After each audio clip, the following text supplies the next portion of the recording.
the 9 areas of Blog activity. Talk Radio.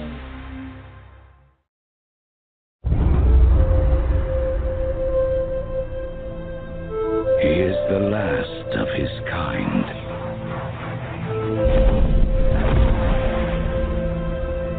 All that remains of a once powerful nation.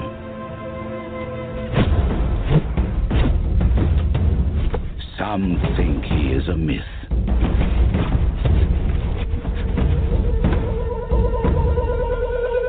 Some believe he is the chosen one, who will bring balance to a world at war. And some will stop at nothing to destroy him.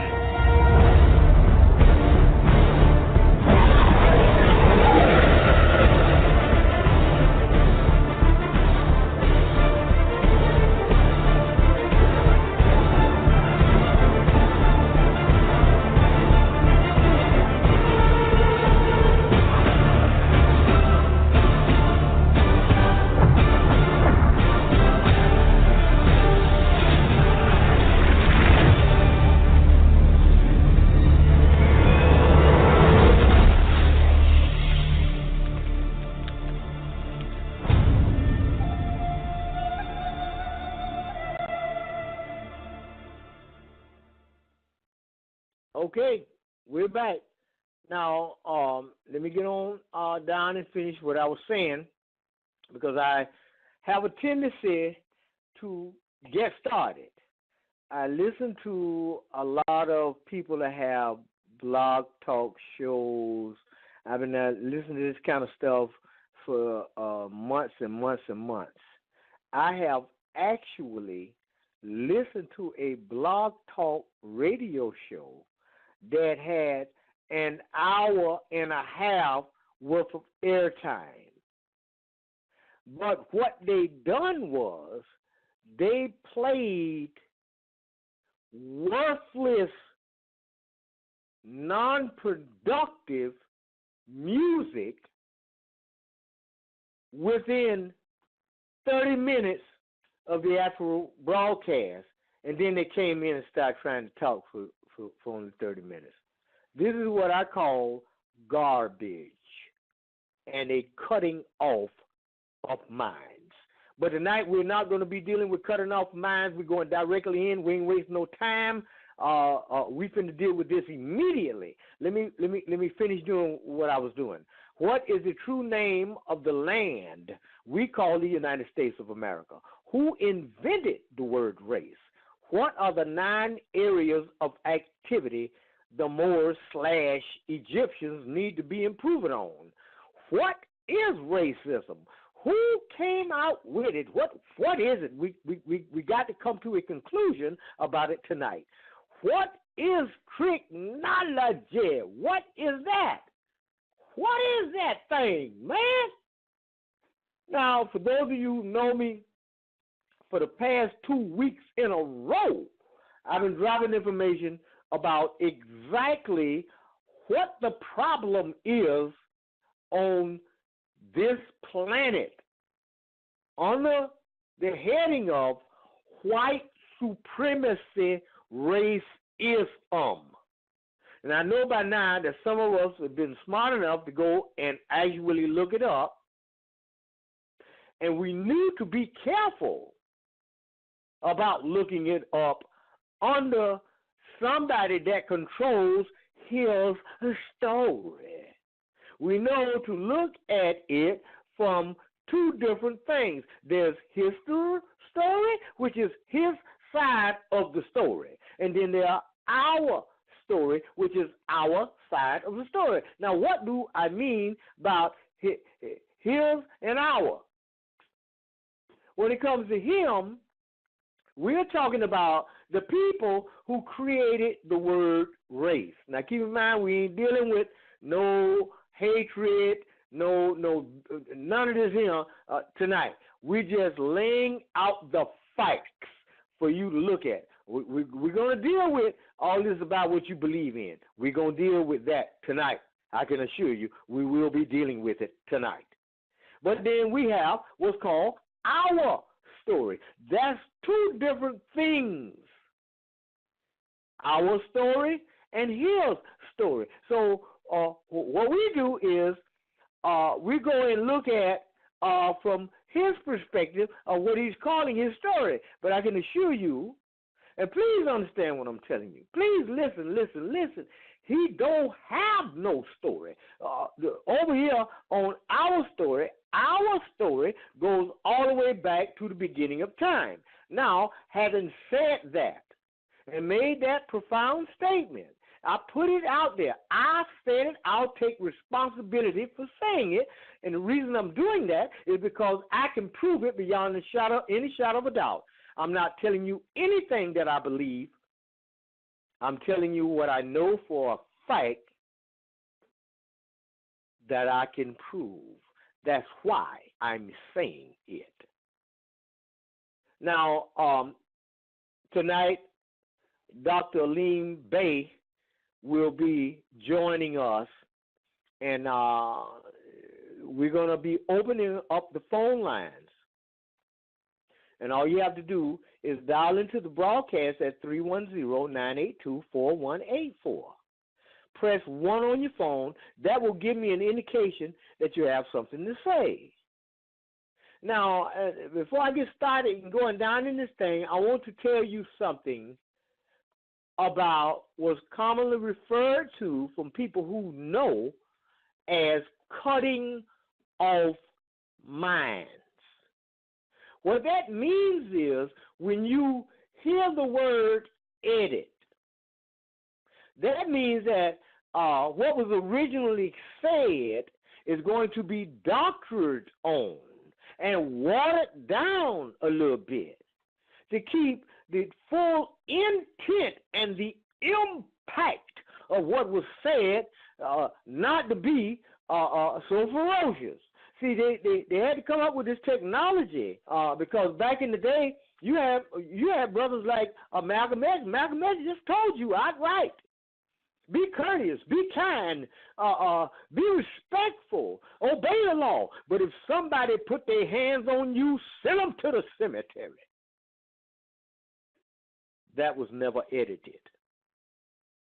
Then he came back again and said, when you come into contact with somebody that's whoever it is, with a gun or a badge, it don't matter who it is. If they sick a dog on you, kill that dog. If the dog got 4 legs, kill that dog. If the dog got 2 legs, kill that dog. That was never edited. So tonight we're going to get down into some things. And it is fortunate for you tonight that you are here before the editing and the cutting off of minds begin. Every broadcast that I've ever done has been edited. And the cutting off of minds is in it. If you didn't listen to the show when we did it live, you only thought you heard what you heard, because the most important thing that you should have heard is missing. I can assure you. It's called editing, and it's called cutting off of minds. The same thing goes on in a courtroom. When somebody is trying to tell the truth, and somebody says, objection, Your Honor, so. What he's trying to do, he's trying to keep the truth and facts from getting out. And then the judge, you turn around and strike that from the record. What in the heck is that? Strike it from the record. How in the H you going to unhear something that you heard? This is the kind of thing that's going on in America. Now, before I bring my guests in, I'm going to go to the commercials, and when I come back, I'm going directly into what is Trick-nology, so you can understand what we're dealing with. Okay? Hold on a moment. We'll be right back. Okay. Before you rush out to save the world, have you made up your own bed yet? Does being a secured party make you invincible? The answer is no. But what are the benefits of being a secure party? Go to www.newdataelimination.com. That's www.newdataelimination.com. Or call me, Tarhaka Alim Bey, directly, 904-303-9061 before 7 p.m. Eastern Standard Time. That's 904-303-9061 before 7 p.m. Eastern Standard Time. You be a secure party creditor, but the most important part about all of it is knowing what it is and knowing exactly what to do with it. That's extremely important. www.newdataelimination.com.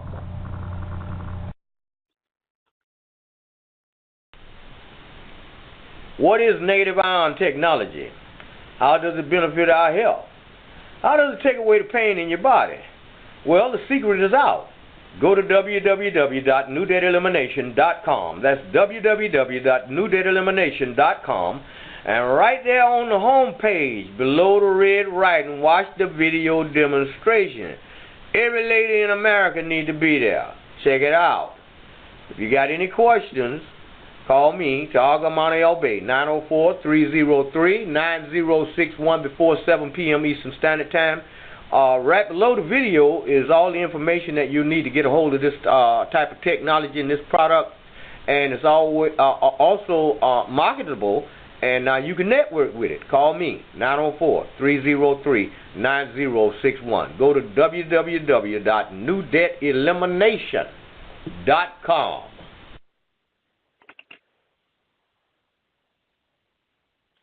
All right, we're back. Now, the first thing I want to deal with here is we're under some very, very severe problems inside the United States, and this thing has been brewing for quite some time. Most of us thought that what happened in 9/11 was something that happened. It was tragic, but it went away, and then we can get on back to normal. Well, I'm sorry to disappoint you. What happened there was caused to happen by the same people that's been causing major uprisings around the entire planet for years and years and years. Now, the main thing is we know about what happened. We didn't get to the bottom of that, but let's take a look at what are they doing now. Right now, what they are involved in, and the reason I think it's important for me to bring this up because there's something going on now. You guys know I have the Secure Party and Creditor Package. Now, what that means is once you get that, you are able now to have knowledge to access the bonds, to upgrade your status, to take everything that you put into the public financially, how to get it back. That's what this thing is about. And as time goes on, we're going to have more and more and more people who have the ability to do that. And they're going to be people who, once they get a hold to this kind of power, we're able to get these $200,000 homes and a Cadillac and a fleet of cars and all this right here, who actually think they have arrived. Because they do not understand something. Everything that you have in this country has been given to you under the umbrella of a system that is designed to control the entire world. Now, in order for you to understand this system, you have to understand what you were taught way back when in elementary school. Light or white is recessive, meaning weak. Dark, black is dominant, meaning strong and powerful. That's the bottom line. That's the foundation. Now, I'm not telling you that your white neighbor is your enemy. I'm not telling you that. He may or he may not be. But what I'm trying to get you to understand is the people behind the system, who controls the system, or who runs the system, is in that category. So what they have to do is they have to use what is commonly known as trick-nology on you. What is trick-nology? Trick-nology is a thing that goes totally opposite of right knowledge. A person engaged in tricknology, what they got to get you to believe is when we use keywords like justice and law, we have to understand that we are 360 degrees in the opposite direction of what that represents and means. You see, until we get to the point that the people are so deceived that we can use the word law and justice, and they will actually believe that it is something real and something they're supposed to participate in and something they're supposed to benefit from, even though they never do. They never do. Never do. On all the buildings throughout the United States, all coded out, you got the word justice. Okay. Now, back in the day, they was able to give you actors, you know, like Sidney Poitier, Dorothy Dandridge,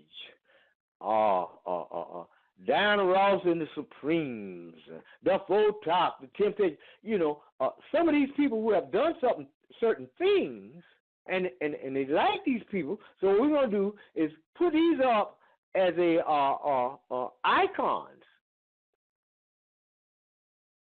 But what we want you to do is keep on striving toward getting that way. And as you follow our instructions and our guidelines and swallow the pills and stuff that we're giving you, we'll let you be there. As long as you don't stop and say, wait a minute, I'm going to have to do something different. I need to, you know, what if I, you know, because you know how we are. We not to go to the next level. I'm going to start my own record company.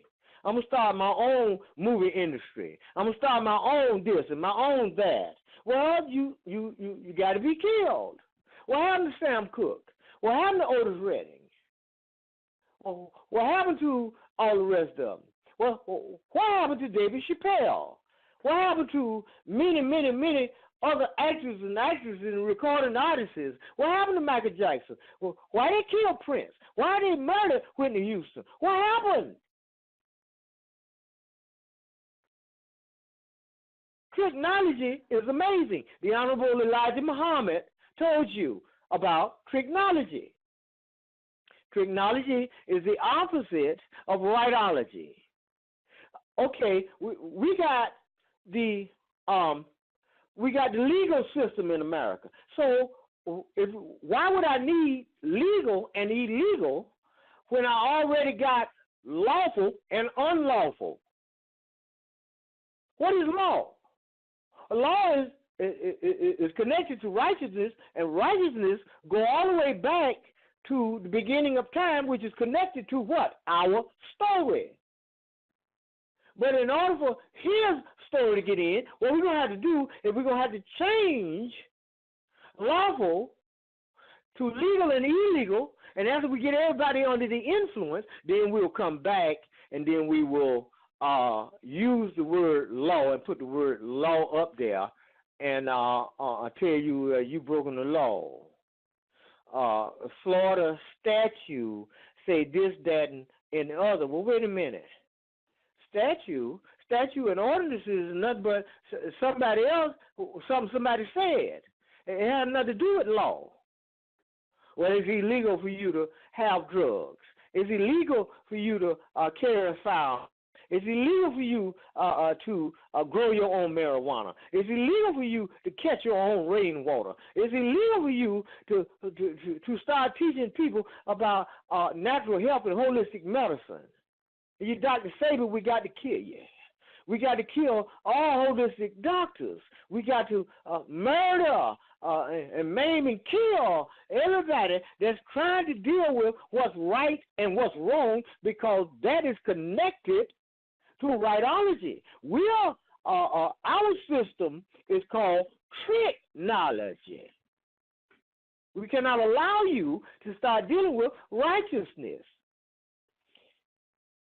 So that's what they're involved in. Now, as far as the brothers and sisters is out there that's making money, and we got pro basketball players, we got pro football players, they got millions and millions. We got Oprah Winfrey.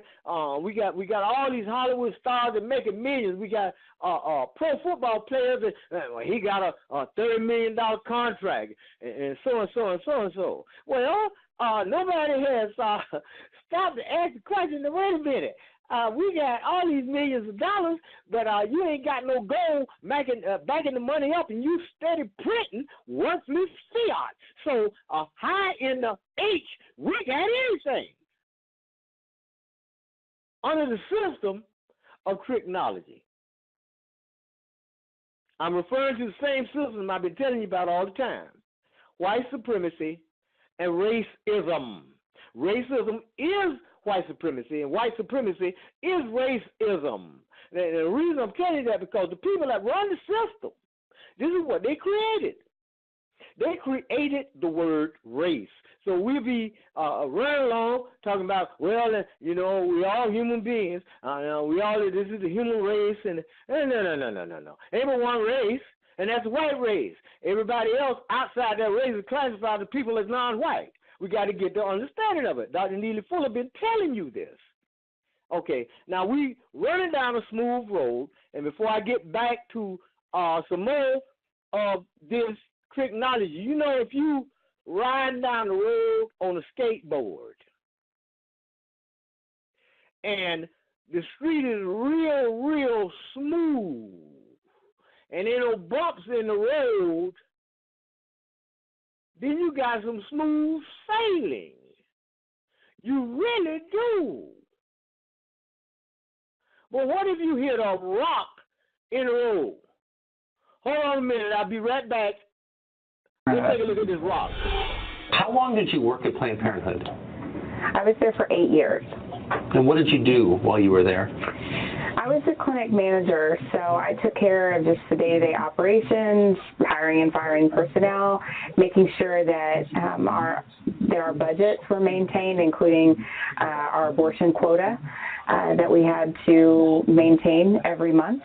So that was pretty much my job. By that you mean you had to perform a certain number of abortions in that clinic every month? That's right. So every abortion facility within Planned Parenthood has a monthly abortion quota that they must meet. Why? That's how they make their money. About 50% of their income is just cash from abortion services. And so in order to keep their clinics open, they have to sell so many abortions. But what about all the mammograms and life-saving work they do? Yeah, funny about mammograms, there's not a Planned Parenthood in the country that provides mammogram services. They don't provide prenatal care. They don't do a lot of the things that they say that they do. So basically it's an abortion clinic. Pretty much, yeah. They provide a few things, STD testing and birth control, but they provide birth control because, according to their own numbers, 54% of women who have abortions were using birth control at the time that they got pregnant. So they know that that's just a way to get these young girls, especially, I'm 37 years old. I couldn't remember to take a pill at the same time every day. So, get these young girls in there, put them on a pill or a method with a high human error rate, and eventually they're going to end up pregnant, and that's another way to sell them an abortion. So they also sell fetal tissue, baby parts, and you saw that happen. What are the economics of that? Yeah, at the affiliate where I worked, we sold the whole body for about $200 per fetus. that went to a company called Amphioxus. And, you know, the Houston facility, the largest, I worked for that affiliate. It's the largest abortion facility in the Western Hemisphere, second largest to China. And we had capacity to perform about 75 abortions every day, 6 days a week. So if you look at even half of those women, you know, having tissue that is suitable to be donated or sold, then, you know, you're looking at over $2 million a year just at that one clinic. But I thought that Planned Parenthood or any facility like Planned Parenthood is not allowed to sell human parts. Yeah, it's interesting because the way that they line item everything, it looks like it's a legitimate business transaction. But because the law says that they can charge for things like shipping and handling and you know, things like that. And so if they line item it correctly, then it looks like that you're just paying for handling services or for shipping services. But really, there is no additional handling involved. There is no additional shipping involved. Amphioxus came and picked up the parts from our facility. But if you line item it correctly, then that's how they're skirting around the law. So in your 8 years there, did any of your coworkers ever acknowledge how ghoulish and horrible the whole thing is, just the whole enterprise that you were in the middle of? Yeah, I mean, I think, though, what happens is, and this happened to me as well, I mean, when you're working inside of an industry like that, you become very dark and you stop seeing just the heinous acts that you're participating in, and it becomes a joke. And I remember my supervisor, you know, joking about the babies that we aborted and things, you know, like the security code on our alarm was 2229 because that spelled out baby, and they thought that was just hilarious. The freezer in the lab where we pieced together baby parts, and we would, after we reassembled them, we would put them in this freezer. Everybody jokingly called that the nursery. So you begin to have this very dark humor, and even though, I mean, you have to at some point recognize what we're doing is it's really heinous and really gruesome, you sort of build up this callous. Looking back, how do you feel about it all that you worked there? Well, I'm certainly sorry that I participated in something like that, but I feel like I've really been given an opportunity now to speak out about the experiences I had and turn the evil that I participated in into something good, and so that's what I'm trying to do. Well, we're grateful that you came. I mean, this is a subject cloaked by euphemisms, and it's just nice to know what choice really means. Thanks for telling us, Abby. Thank you so much. Great segment, Tucker. And the show isn't over. We're going to be right back. Okay, we're back, and it appears that our special guest is in the queue. I just wanted to go over what I was trying to tell you. Number one is what they're involved in right now is called racial showcasing. And what that means, the bottom line of what that means is you will see, and I know you've been looking at it for a long time because they always start a long time with stuff way before you even get into a beginning that it exists. They already had it in motion. You're going to see more and more and more people that look like me and you and other people of color exhibiting wealth and showing their cars and houses and all the wealth that they got. So that people like me who's blowing the whistle on white supremacy and racism, the most diabolical system ever put into place, is going to kill them all before we, people like me, be laughed at. Man, racism, man, look at all this. Okay, so we got a couple of million people that appears to be doing good from somebody who's creating money out of thin air on a printing press with no real gold to back it up. And even if they did, the only real money on the planet is your physical sweat and effort. That's the real money. That's what you do every day when you go to work. You go to work, you work hard, you sweat, and you toil, and at the end of the week they give you a piece of paper called a paycheck. But the real money done been put in. The people that's giving you the check, they ain't here to lick at a stick. You sweat and scuffle and bust your finger, broke your leg, got your hand cut off. And then I'm sure sorry you feel that way. We're going to look out for you. You don't put a gun and a badge on your chest and then went out in the streets and got your leg shot off or got yourself killed and lied to your children because you told your son that you would be back to take him to the baseball game, but you didn't come back because you got killed. And the people who sent you there are on the golf course playing golf. Or they're going to have a wonderful funeral for you. And will do everything they can to make sure your wife is comfortable and taken care of.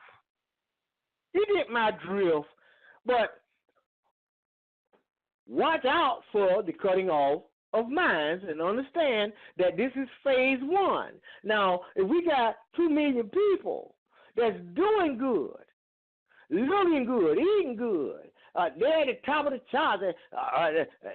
I'm a billionaire. I'm this and I'm that, and I'm a millionaire. And I got this, and I done did my 1099. I done accessed the birth bond. I done did all these things, and I got this, that, and the other under the umbrella of white supremacy and racism in the face of the real fact that 2 million of you have something. But the rest of the people on the planet that look like you ain't even got a biscuit, a piece of bacon, not even no bacon, which is poison, not even none to eat. But what we need you to do, we need you to forget about them. Don't worry about them. Live your life. Why are you concerned about them? If they was worth anything, they would have did the same thing you did. They got a mind, they got a brain, but they cannot. They cannot. But anyway, we're not going to get down into the other 3 things that they're doing before I bring my illustrious guest in, Dr. Alim Bey. I'm going to open up his phone line here. Area code 252. You are on the air. Could you tell us who you are and where you calling from, and give us a little bit of information about you, my brother? All right, I'm Dr. Alim Bey, and I'm calling from the territory of Selhegi, which we now refer to as North Cackalack or North Carolina. And of course, right now we have to worry about that storm that's getting ready to come up towards this way, allegedly. But is it Irma? So, we're just trying to prepare for that and, have the ancestors to block a lot of the destruction from this way, as well as from the islands, as well as also Florida. Yeah, you're absolutely correct. How do you see this thing, brother? Do you think this is a natural storm, or do you think these storms are man-made? Yeah, they're definitely man-made. Okay. Because as I've written a post on Facebook, if Marcus Garvey stated that, look for me in the whirlwind, I will come back with countless of millions of those who was enslaved, and killed and murdered by the European in Africa, in the Caribbeans, or in the islands, as he referred to them as, and in North America, doing what is now called the Middle Passage, the transatlantic slave trade. And so we talking about countless millions, and Marcus Garvey himself would come back in whirlwinds. So we talking about hurricanes. So we know that hurricanes come off the coast of Africa, Ivory, Gold Coast of Africa. There's no way that they should be doing this much damage to the poor, to the disenfranchised, i.e., Moors. This just doesn't make any sense, And then we're looking at the fact that if you go to the lessons of the Nation of Islam, it states specifically that what makes hell, wind, and earthquakes, is the Son of Man. The Son of Man make rain, hail, snow, wind, and earthquakes. The Son of Man does that. And so we are the Son of Man. So we know that the ancient people, the indigenous people around the world, had ways of particular dances to produce rain dance, or to produce rain. They would do rain dances. To produce the sun, they would do solar sun dances. So we had ways of manipulating the weather ourselves by hyperventilating ourselves and tapping into and going into a trance with that intention and with that thought to manifest what we want. All right? It seems as if our energies are being bypassed. And so it has to be something unnatural that is doing that. Because Elijah Muhammad also said that the European 6,000 years is up and that he would be destroyed by nature. And so we're looking at nature. The nature should be smacking them, not us, as hard as it is, from what I'm seeing from Hurricane Matthew, Hurricane Katrina, Hurricane Harvey, and et cetera. I remember a time when tornadoes and hurricanes would just hit the Europeans. A lot of times, and we would see them on TV. We would rarely see us on TV. I remember 20 years ago, our people saying, "Whew, all right, we were saved from another one, no problems." Now we can't say those types of things. So there's definitely something unnatural which is taking place, and it is the technology. Why else would they have the HARP system, which is weather modification weaponry, and the various other weather modification weapons, the woodpecker and so forth and so on, as well as also dumping chemtrails into the air. Yes, we know that the solar flares and the cosmic rays are coming in exponentially because of the fact of the depletion of the ozone. And so they put the artificial clouds there to help keep out the rays of the sun, because they themselves cannot take the rays of the sun because of their albinoism. So albinism. This is something in which that we have to look at, and it just does not seem natural, Brother Tarhaka. It just doesn't.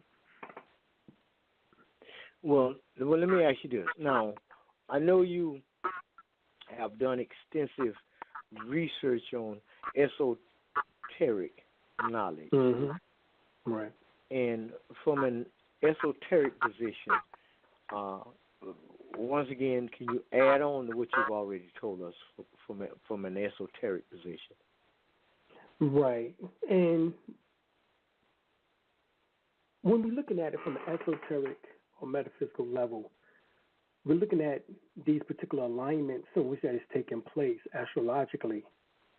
We know that, just this past month, we had a total solar eclipse in which that took place, August the 21st.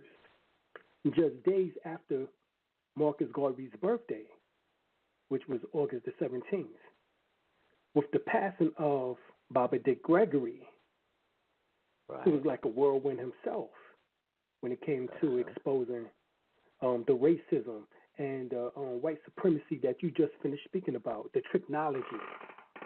And we know that tricknology denotes a much more subtle or sophisticated level of deception. It's the science of trick knowledge, meaning that the science of using respective fields of knowledge in a cunning and deceitful manner. So the term tricknology, as we would say, denotes the usage of any of the following techniques for purpose of fraud, deception, creation of ideology, such as jargon, academic jargon or legalese, double speak, a double talking, a psychic babble, disinformation campaigns, spin doctrine, as they normally do, double dealing, playing both sides against the middle, creating smoke screens, subliminal suggestion and advertisement, media manipulation, the manufacture of consensus, etc. So we're talking about technology also includes any artifice used to divide and conquer people, and any legal sanctioned scheme employed by the wealthy to deploy and defraud, defraud the poor people of their money and property. And so that's tricknology, and so when we're looking at this metaphysically, we see all of this taking place with the hundreds and thousands of people that are being displaced, and the media just showing us over and over again the vast amount of them are us. And it's no coincidence that Harvey took off the same time as years ago in 2005 when Katrina hit. It took off the exact same time. If I'm not mistaken, it was 829. So both of them began and hit the areas around 829. August of 29th, 2005, and here it is, August 29th, 2017.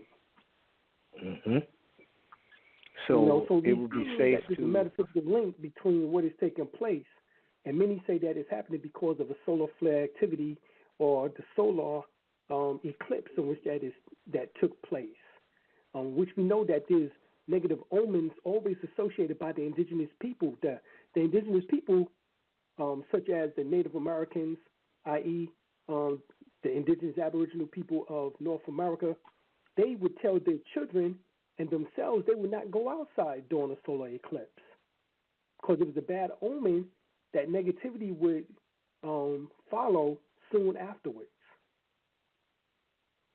So do you believe that they took this thing, highlighted it, broadcast it all the way across the earth, and subtly led people to have some type of spookism about it so that they could hatch what we're witnessing today?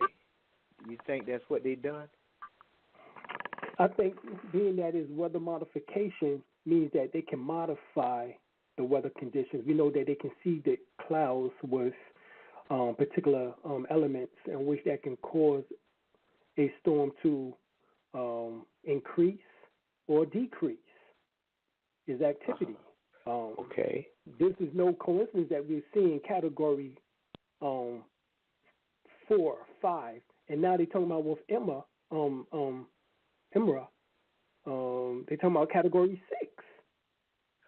Oh, they done said that because I haven't looked at that today. That's brand new. And they already saying that the winds are up to about 180 miles an hour. Oh man, that's breakback. That's breakback Herman right there. That takes like the tailors and turn them over and flip them across the land. Exactly. Well, I guess I'm on the right track by having this show to make people aware of actually what's going on with this thing here, and we are dealing with it now. Those are people who have dialed into the show are fortunate to get this unedited version. And so let me ask you this right here. Now, because the way I see it, this is just the way I see it, based on the statistics. So I've been studying this stuff for years and years and years and years. Ain't no doubt in my mind that they're modifying the weather. They're using the weather to send it to specific places at specific times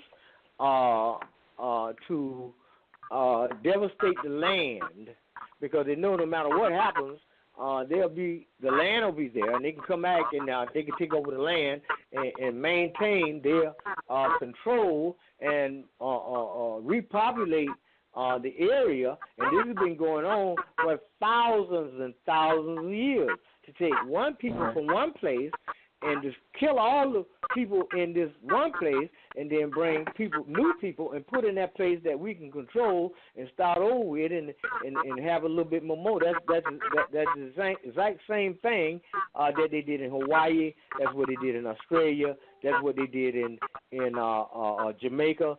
When they went in Jamaica, they killed all the original natives of Jamaica and replaced these people with people from Africa and called them Jamaicans.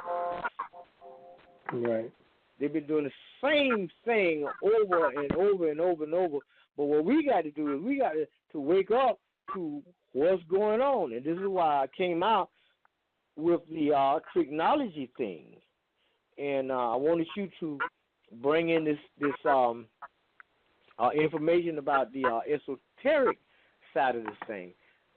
My next question to you, my brother, is what does the word Moor mean?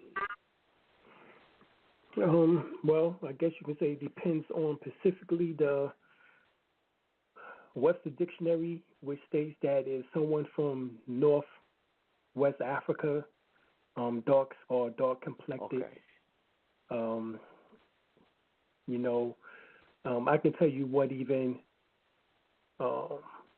Chancellor Williams stated within Destruction of Black Civilization. He stated that the word Moor is even a word that now has been taken from us by the Europeans, and a word in which that we now even have to contend for once again to be called.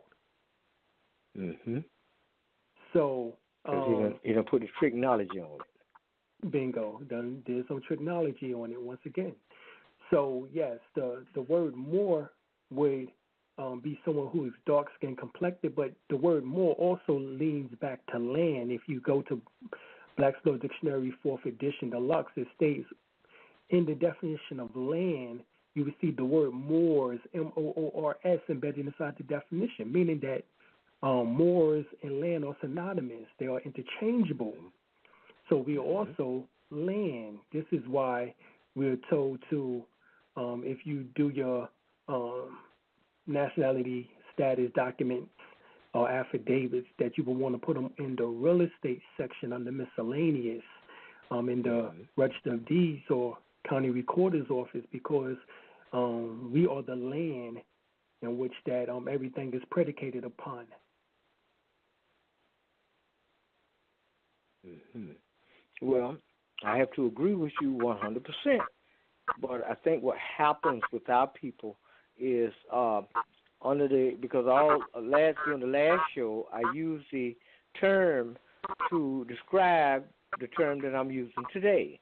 Instead of saying white supremacy, racism, I'm using the attributes of what that means, which is tricknology, which goes 360 degrees in the opposite direction of righteousology, dealing with right and wrong. So when you deal with tricknology, you got to deal with legal and illegal masquerading as law, which causes us to actually believe that there's a such thing as justice under the current system. But you never, ever run into a situation where the court is dealing with right or wrong. They can't do that. They got to, in order to maintain tricknology, in order to maintain white supremacy and racism, we have to use tricknology, and we cannot deal with right and wrong. Now, we can only deal with that when we're going to use that to maintain our stranglehold on the people who can cause genetic annihilation through natural procreation. And then that's when we can use that. We will even use it to the extent of what we did last week by taking, for the first time in the his story of this country, and take a Caucasian and put him to death for murdering was in our minds a black man. Mm-hmm. So that means that we're going to get rid of all these people who blowing the whistle about racism and white supremacy. Racism is white supremacy. White supremacy is racism. But tonight, I'm transforming it and bundling it all up, and I'm labeling it as what it is through its attributes, and it's called tricknology, which is the opposite of right and wrong. Right. Now, when you say who invented the word race, we didn't invent it. So we find out who invented it. Then that means that I don't. You know what? I don't ever know of a time, brother Bey. I don't never know of a time where they've ever created or designed anything to benefit everybody. Everything that's been created, everything that's ever been invented. First of all, the stuff that's been invented, 99% of it stole from us. Well, all of this stole from us because they either got it directly or indirectly from our knowledge or whatever, because we have to say that because there's absolutely nothing new under the sun. So it is designed to benefit them and them only. It doesn't take a rocket scientist to figure this thing out. Now, what I'm going to do is take a little quick break, just a little quick break, and when we come back, we'll resume. Okay? All right. All right. Hold on a minute.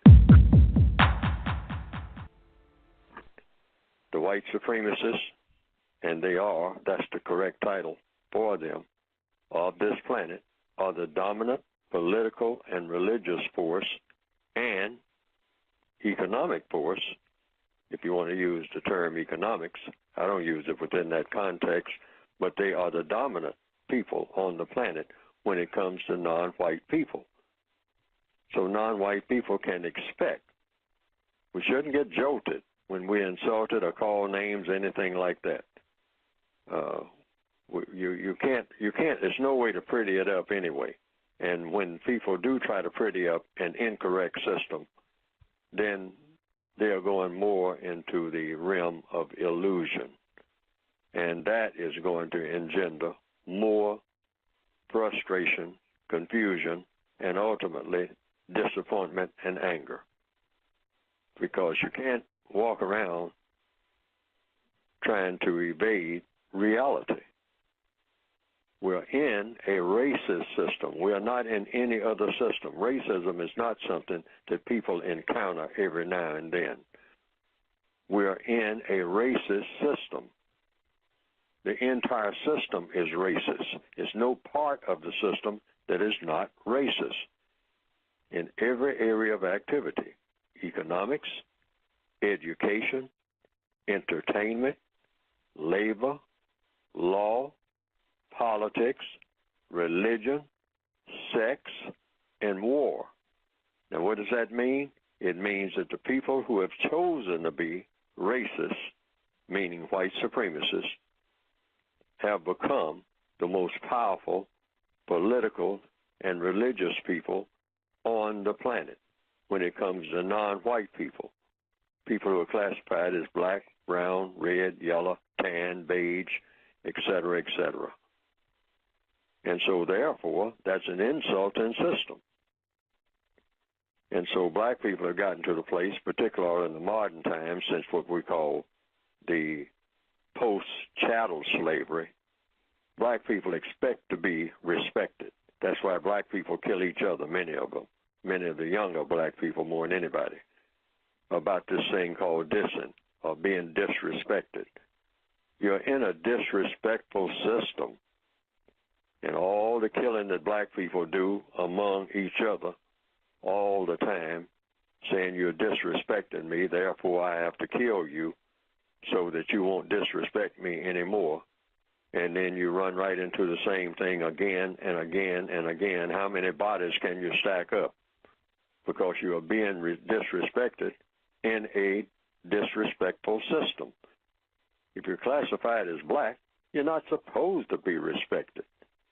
You're on a slave ship. The entire planet is a slave ship. It's not called that, but that's basically what it is. And the destination of that ship is just its own destination, meaning subjugation to the system of racism. There's no black person anywhere on the planet who is not subject to the system of racism. So you wake up in the morning, go through the day, and go to bed that night, and all through the night while you're asleep, you're being disrespected. You're being insulted because you have been put into a prison based on your color. That is one of the biggest insults, not only that a person can receive, but it's really a slap in the face and an attempted insult to the creator of the universe. But the white supremacists don't care about that. They don't mind insulting the creator of the universe. They'll say, I don't like your creation. You made all these black, brown, red, and yellow people and put them among me. I'm supposed to have the planet to myself. And since they're here, though, I will insult them and I will kick them around. Your product, even though I am your product. I don't want to be bothered with these other products that you made. So actually, they are not only at war with the black people of this planet, they're at war with their creator and with ours. Unless I've been misinformed. That's exactly where the problem is. They think something that is not true. You're not in a post-racial society. You're in a society that's completely dominated by racism. Wall to wall, floor to ceiling, the entire planet. It's the most powerful idea and the most powerful government on the planet. All other so-called governments are non-existent until everybody understands that. Clearly understands that. We're just going to go around in a circle and keep talking about we went this place and went that place and somebody acted like they didn't like me. I mean, we're looking at a system, a world system that's designed to not care anything about non-white people, particularly the darker the skin, all over the planet, 24 hours a day, in every area of activity, that here are some people who were designed, some people who were born to be despised and kicked around, eligible for all kinds of mistreatment. That is the ideology of the greatest government system ever thought up. And the name of that government, don't call it by other names, that causes confusion. The name of that government is the system of white supremacy. It's not the American government, not the Russian government, not the conservative government, not the Tea Party government, not the Ku Klux Klan. These are just labels, abstract labels. It's just one label, one size fits all. The system of white supremacy. You got it all in one package. That's all you have to say. You don't have to say anything else. You don't have to say these white people who believe in racial segregation. And then next week, these white people who are bigots. And then next week, these white people that mistreat black people. And then next week, these white people who are members of the Republican Party. That's confusion. Call it what it is. Each and every individual white person who believes in and who practices white supremacy is a part of the system of white supremacy. And call it that. That doesn't say all white people. It doesn't even say most white people. It just says those who are. And those who aren't. But those who are white supremacists are more powerful than those who aren't. And where's the evidence of this? If the white people who didn't believe in racism were more powerful than the white people who did believe in racism, we wouldn't be having this conversation. And there would be no such thing as black magazines and black radio, black TV, or black anything. Why? because there wouldn't be any need for it. NAACP and all of this wouldn't even exist. Nobody had ever even thought about it. Well, you need a National Association for the Advancement of Colored People if colored people are already advanced.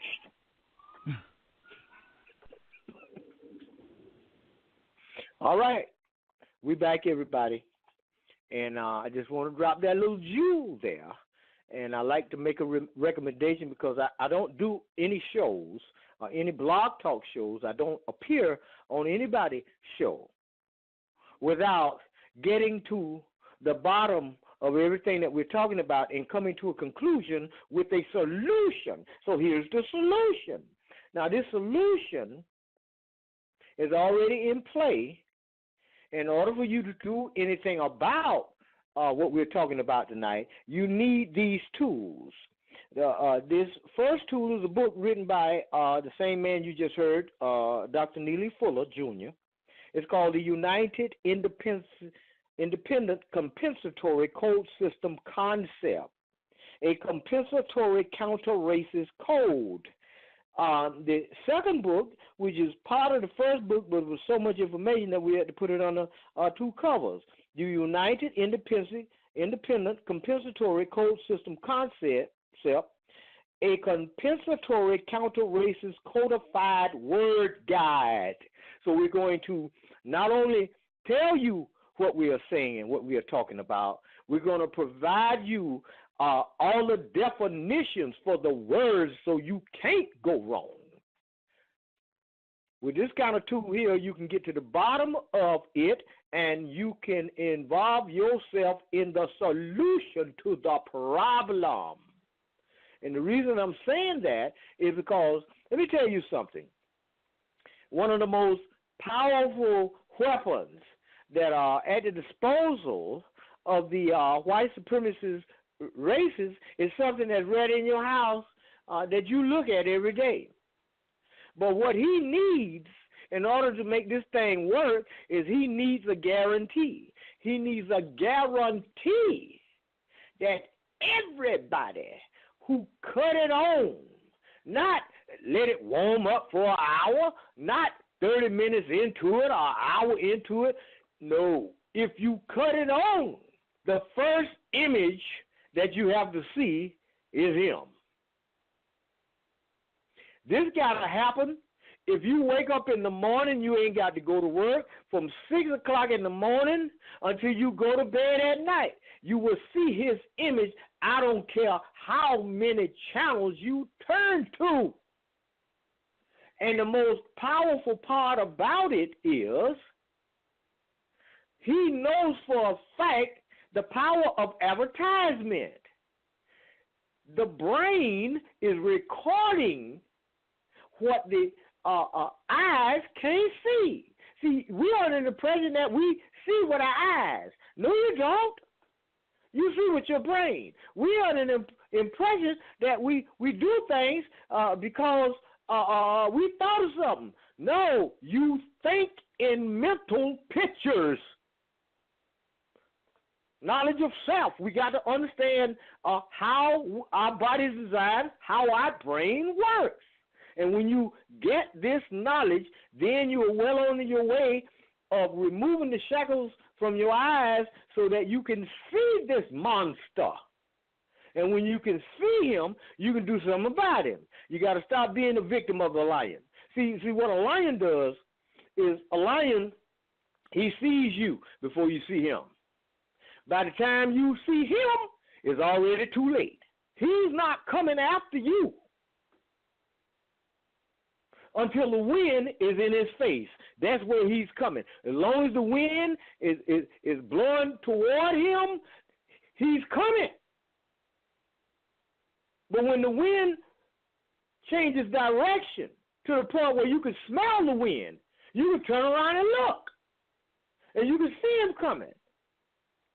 He ain't coming until the wind is in his face. He ain't coming until he know that he got you doing what he want you to do. Entertainment is a distraction. I need you to watch TV all day long. I know that we ain't nothing in the NBA. We ain't nothing in the NFL. We doggone sure ain't nothing in the boxing ring. But I need you to see me because I'm hunting you upwind. So what we're going to do tonight is we're changing the direction of the wind. Dr. Alim Bey, are you still with me, my brother? Yes, I'm still here, Brother Tarhaka. Okay, I hope I ain't said nothing that was wrong. I'm trying to get this 411 out. You're right on point.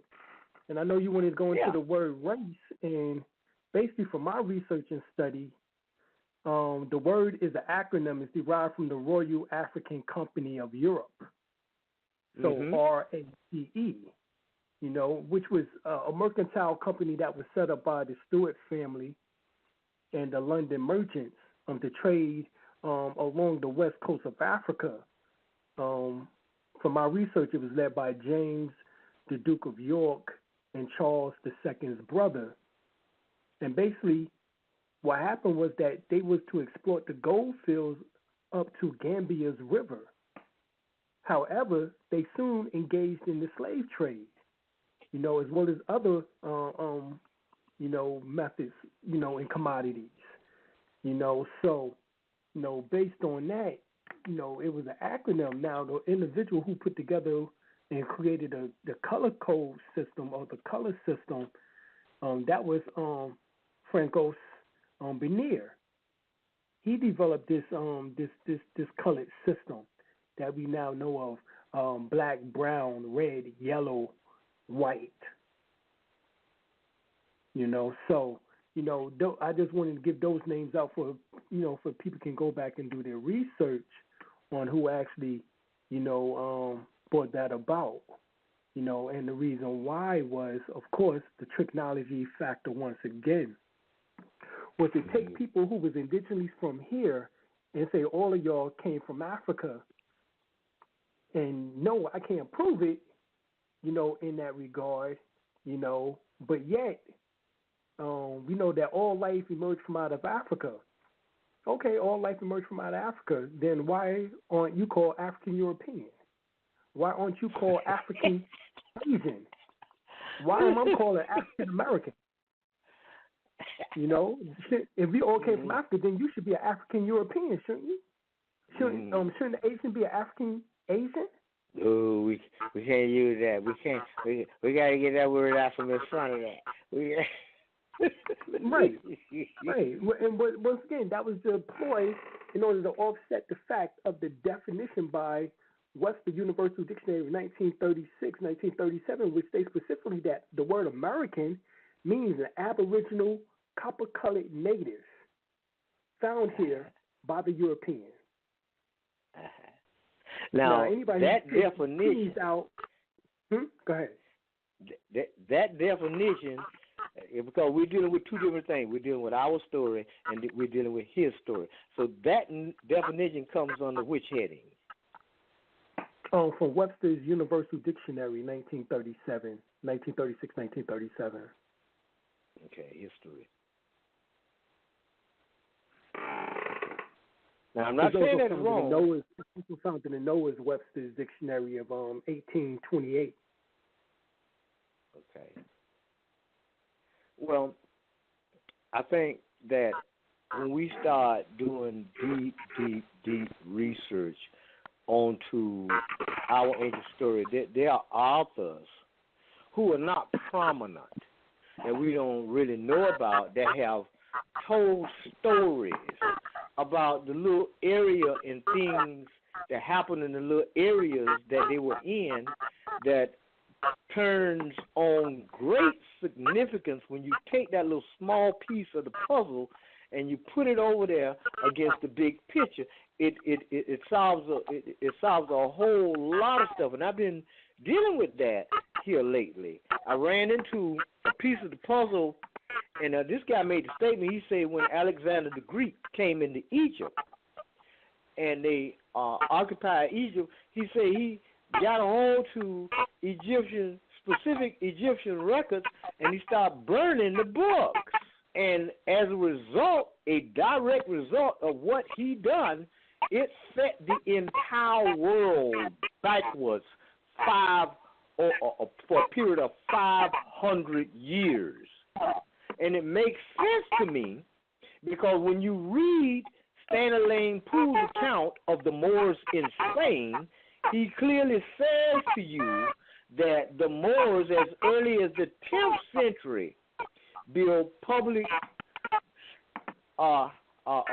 paved streets and highways and street lamps and over 200 public baths, so any man could walk around the corner and just take a bath. This was in the 10th century. But then we still got places inside the United States as early as the 60s, and I grew up on them, where we had dirt roads. In my opinion, it was better. But I'm just saying how far we're behind, because we are under the impression that technology came and we got street lights, and as early as the 1965, and we got the TV, and we got running water, hot and cold, and PVC came along and outlawed the use of galvanized piping and all that stuff. Man, this is old hat. We built colleges and universities. One of them in Cadabo, and this is just the account of Stanley Poole, hold over 600,000 manuscripts.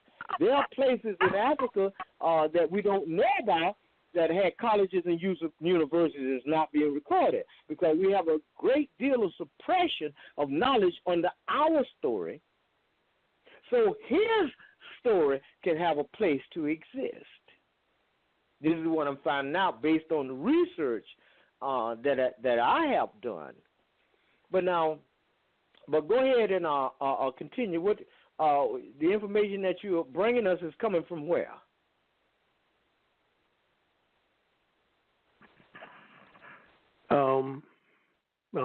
Well, you can actually read the information in Ancient and Modern Britons, Volume 1 and 2 by David McRitchie. Okay, all right. Okay, we'll go ahead and continue, and tell us some more about this esoteric side of this thing, man. Right. Well, the tricknology portion comes from the fact that this is a war that's waged on the minds of the people, and in particular, people of what we refer to as color, people of color. And I don't like to use that terminology because we know that the word color goes back to, in law, colorable law, colorable, office, colored, so forth and so on. But when we look at the word color, we know that it means someone in which that is have an appearance of deception. That's what color means. Appears to be real, but isn't. So it has a deceptive appearance. Okay, so that gives me to ask another question. Oh, go ahead. Mm-hmm. That brings me to ask another question.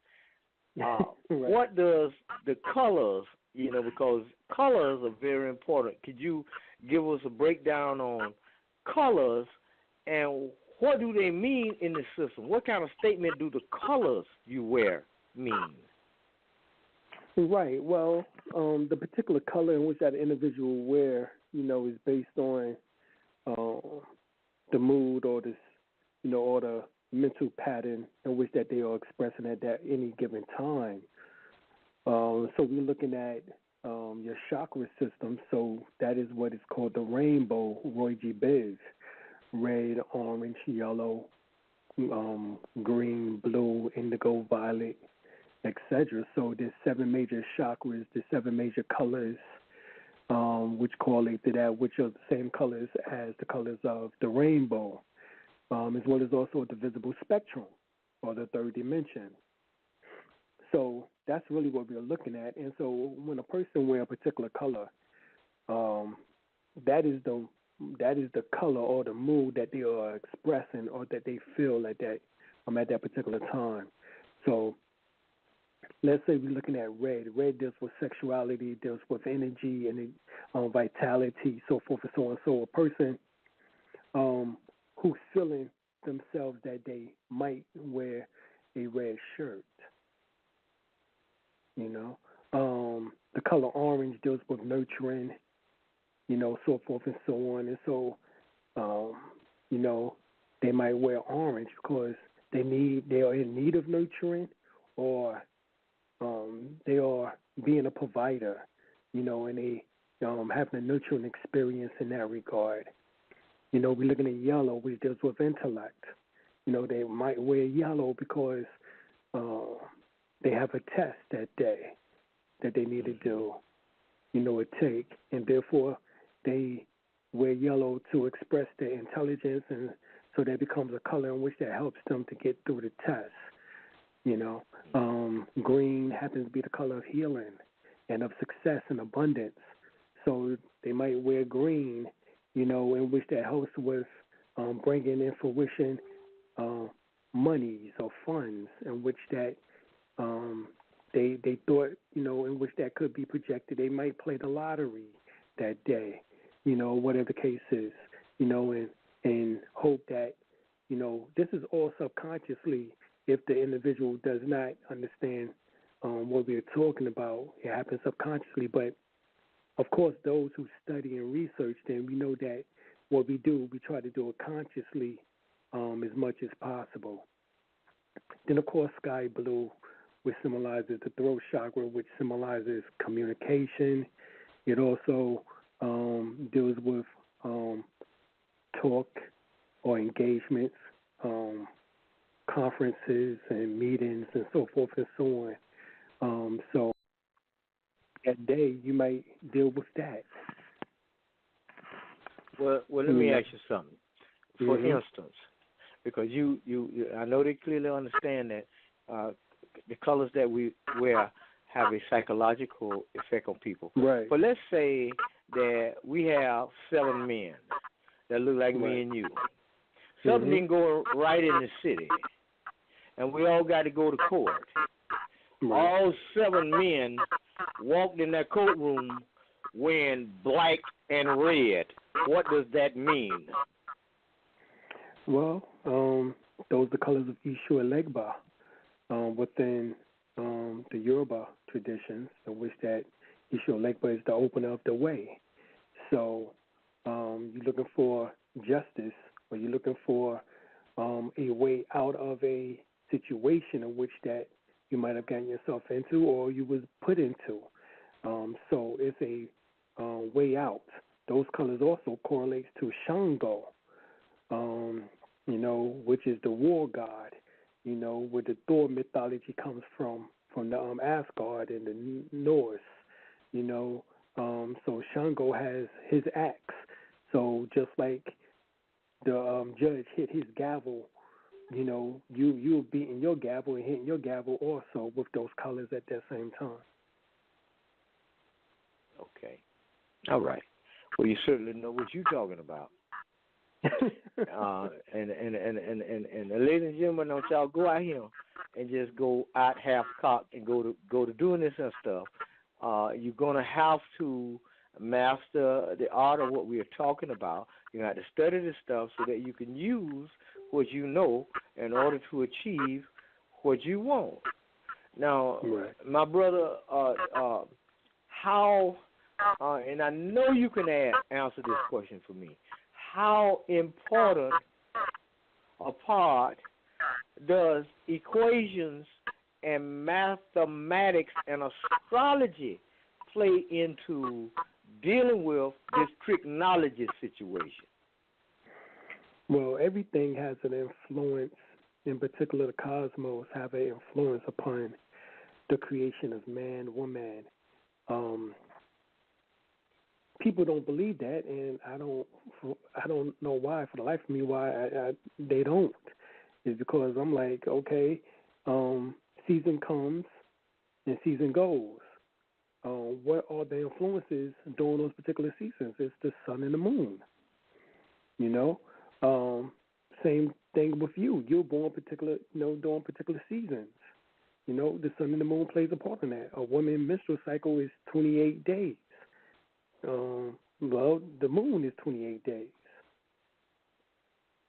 The moon controls the waters, and the tides. Well, the woman waters is released. In particular, her menses is released every 28 days, just like that influence of the moon. A person who studied the almanac, will find out that the farmers follow the sun and the moon, their seasons, those particular equinox, those particular solstice, in order to know when it's time in order to plant, in order to get the best crops. To make sure that the insects don't eat the crops. So you have to plant them during the specific time of the season of the year. The same way we have these influences upon us. It's no different. So the cosmology and astrological influences are there. For anyone who understands.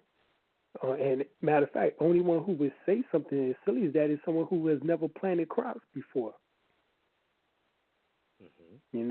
Or have not dealt with growing of their own food. Okay. Well, let me ask you this. Now, could you please tell us what your website is and how the people can get a hold of you and what it is that you have to offer so that they can learn this knowledge that you are teaching us now. Your website, all access information that you want to reveal for them to go to and get what you are offering.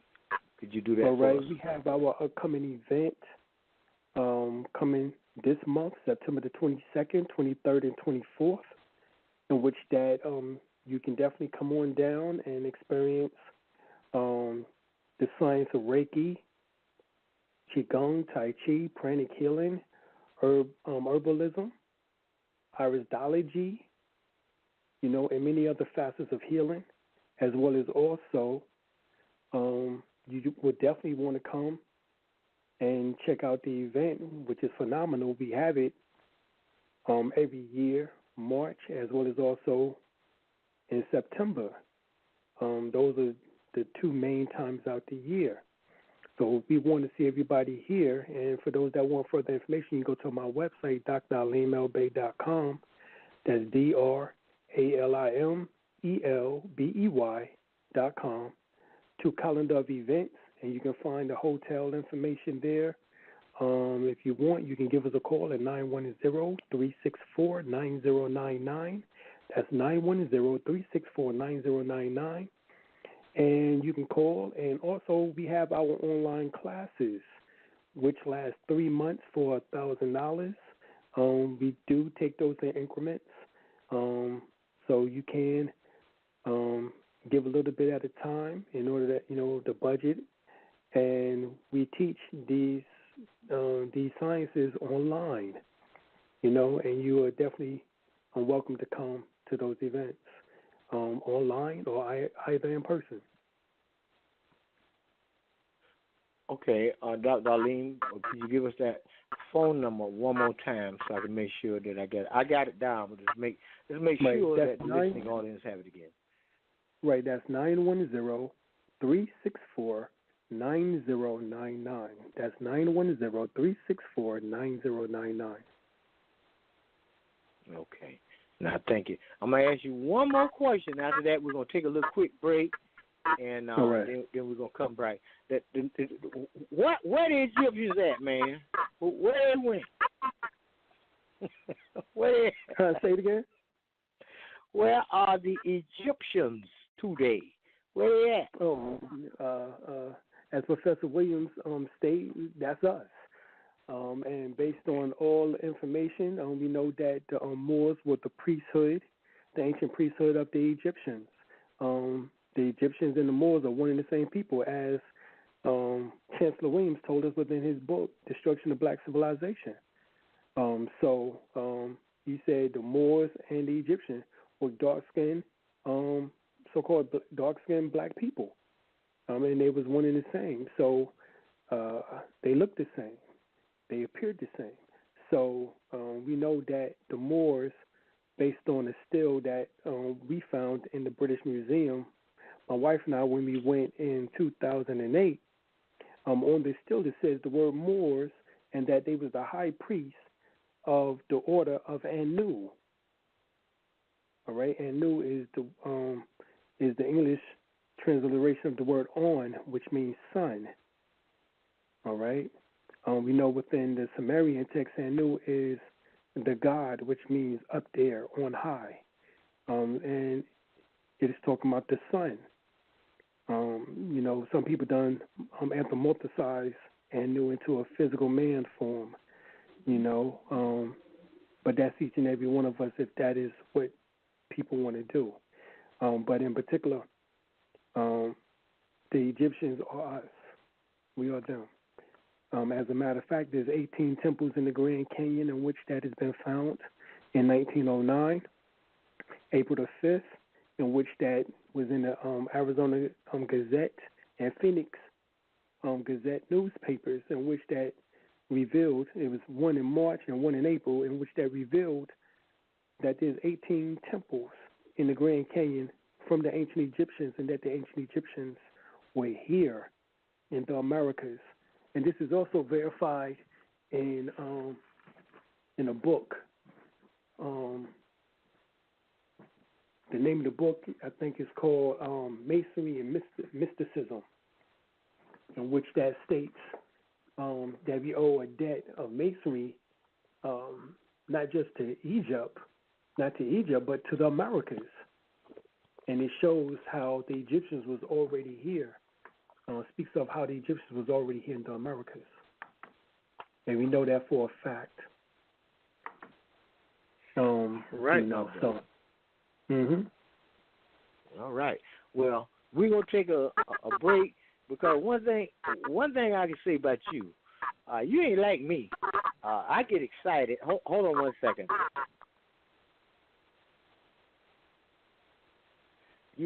You're not like me. You don't get excited. You don't get hooping out. I get excited about stuff, and you deliver your stuff real smooth and easy and detailed. It's like quietly dropping a hydrogen bomb. But anyway, I'm gonna give you a little rest, and I'm gonna take a little break, and we'll be right back. What we're gonna deal with when we come back is the police. So y'all hold on a minute, and we'll be right back.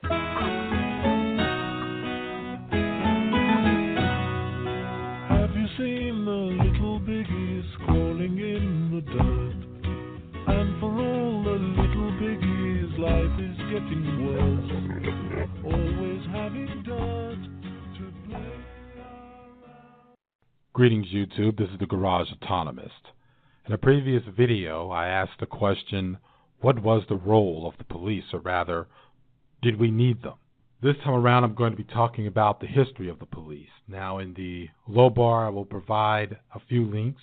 One is David Whitehouse's blog posting titled Origins of the Police. I think I've done this in the previous video, but I'm going to provide the link again. I'm also going to provide, again, the info shop link to the COPS portal. I will also provide an excellent link to a slide share by Mr. Metter, and that is titled Cops Class Race, a Marxist Perspective. Prior to the 1800s, there wasn't a police force per se. You had sheriffs, marshals, deputized lawmen who dealt with keeping the peace and upholding laws of a given town in most of the United States. What passed for the law also looked different depending on which part of the United States you're talking about. In the North, in the Wild West, the sheriff and bands of deputized men who aided him. In the South, you had the slave patrols, organized groups of white men patrolling rivers and borders to prevent escaped slaves from getting into the North, and also used to keep the slaves in line. During the Civil War, slave patrols increased, and after the Civil War, slave patrols went on a steady increase in case there would be a attack or retaliation of the just freed population. This went on during the post-Reconstruction period. However, the true police force, as we know it today, began to develop as class struggle developed. As industrialized cities grew and became populated with workers, either immigrants or migrants, and as mines were established in countrysides of the Western world, the ruling class controlling municipal governments hired thousands of armed men to impose order on working class people as they in turn began to fight for wages, better work conditions, and against the oppressive culture of wage slavery. Quoting Noam Chomsky, "Well, there's always a class war going on. The United States, to an unusual extent, is a business-run society, more so than others. The business classes are very class-conscious. They're constantly fighting a bitter class war to improve their power and diminish opposition. Occasionally, this is recognized. The enormous benefits given to the very wealthy, the privileges for the very wealthy here are way beyond those of other comparable societies and are part of the ongoing class war. Take a look at CEOs' salaries." Noam Chomsky in Occupy, Class War, Rebellion, and Solidarity, November 5th, 2013. So when I say that the true role of the police is about protecting property and keeping order, it is based on this historical fact of the police force's evolution. We, the general populace, did not create them. The rulers did, and in doing so, by design, it is the rich who have created their watchmen, their patrolmen, to protect them and their interests. This is not about individuals and why they say they put on a badge, or the broodmare wives' appreciation of their badge-wearing earners, or cops that rescue kittens from trees. When we talk about the role of the police, we are talking about what they do in a social and historical context. They do not prevent crime. Most crimes are committed with the police being only a phone call away after the fact. And of course, they'll only get there in a certain time frame depending on the neighborhood that the crime was committed in.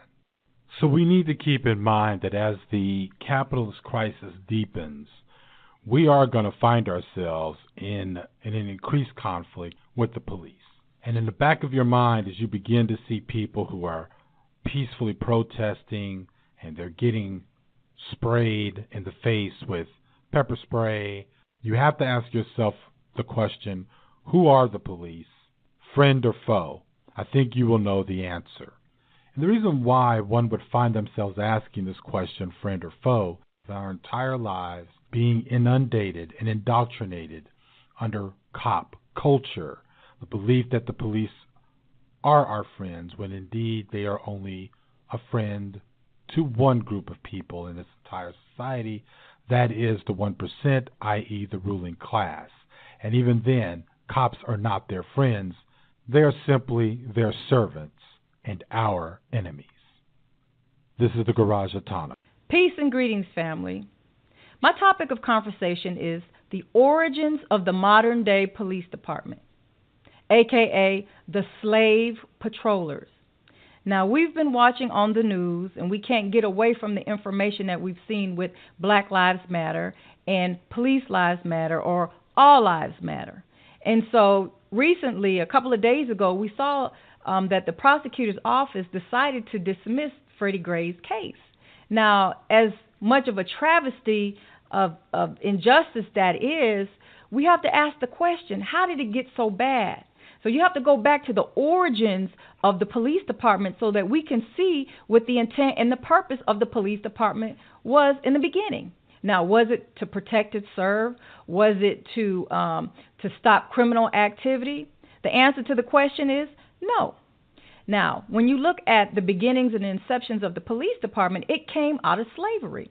The slave patrol was originated by different states, different counties, different municipalities, and the government in order to protect the property rights of the rich slave owners.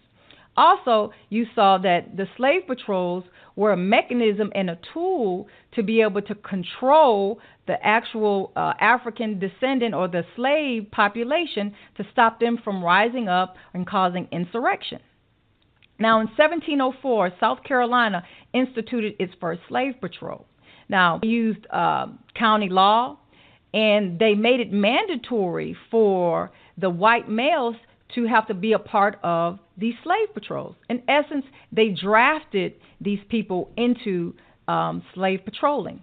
The names we would hear was patrollers, paddy rollers, paddies. When we think of the police departments, when you look at their big vans or when they bring people in, you talk about the paddy wagons. All of this stemmed from back in slavery dealing with slave patrollers. Now, when you talk about the function of the slave patrollers, what were they? Well, the biggest function was for them to return the escaped slaves back. The second thing was to stop revolt or insurrection. But the third was typically just to control and intimidate a particular population so that you can keep them in line. And that's exactly what they did. Now, these slave patrols did not have a lot of money. So what they did have was whips, and they had intimidation. And so their job was to go from plantation to plantation to make sure that there were no slaves walking around idly trying to escape. And each slave who was going from plantation to plantation, if they were given permission by their slave owners, they had to have a pass. And so the slave patroller's job was to look for this pass. But many times, even if they had a pass, their job was to intimidate and scare these slaves. Now, the slave patrol caught on through different municipalities and different counties. And so what you started seeing was the legalization and the codification of these particular organizations. Hence, we see an actual modern-day policing organization that was given money by the local government and the local municipalities. Even Congress passed laws dealing with runaway slaves.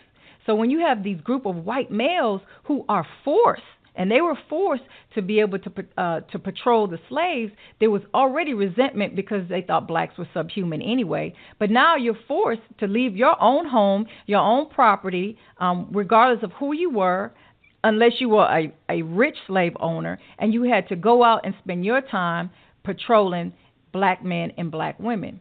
And so it was set up with a hostile environment. And like I said, slave patrolling started at 1704, and it did not end until emancipation after the Civil War.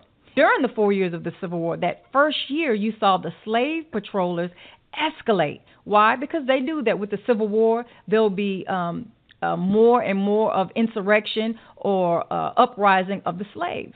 So the government borrowed from the state militia in order to continue to control the slave population. Now, these slave patrollers, one of the things that they would do was they would come into these houses, the slave houses, randomly. They made sure that, one, they didn't have books. They made sure that they did not have excess items that could be mistaken to view as if they were going to use this to run away with. Basically, they did whatever they wanted to do. And it didn't matter if you was a compliant slave. It didn't matter if you were a non-compliant slave. Most of the slave patrollers would in fact beat, whip, all kind of just inhumane atrocities on the slaves.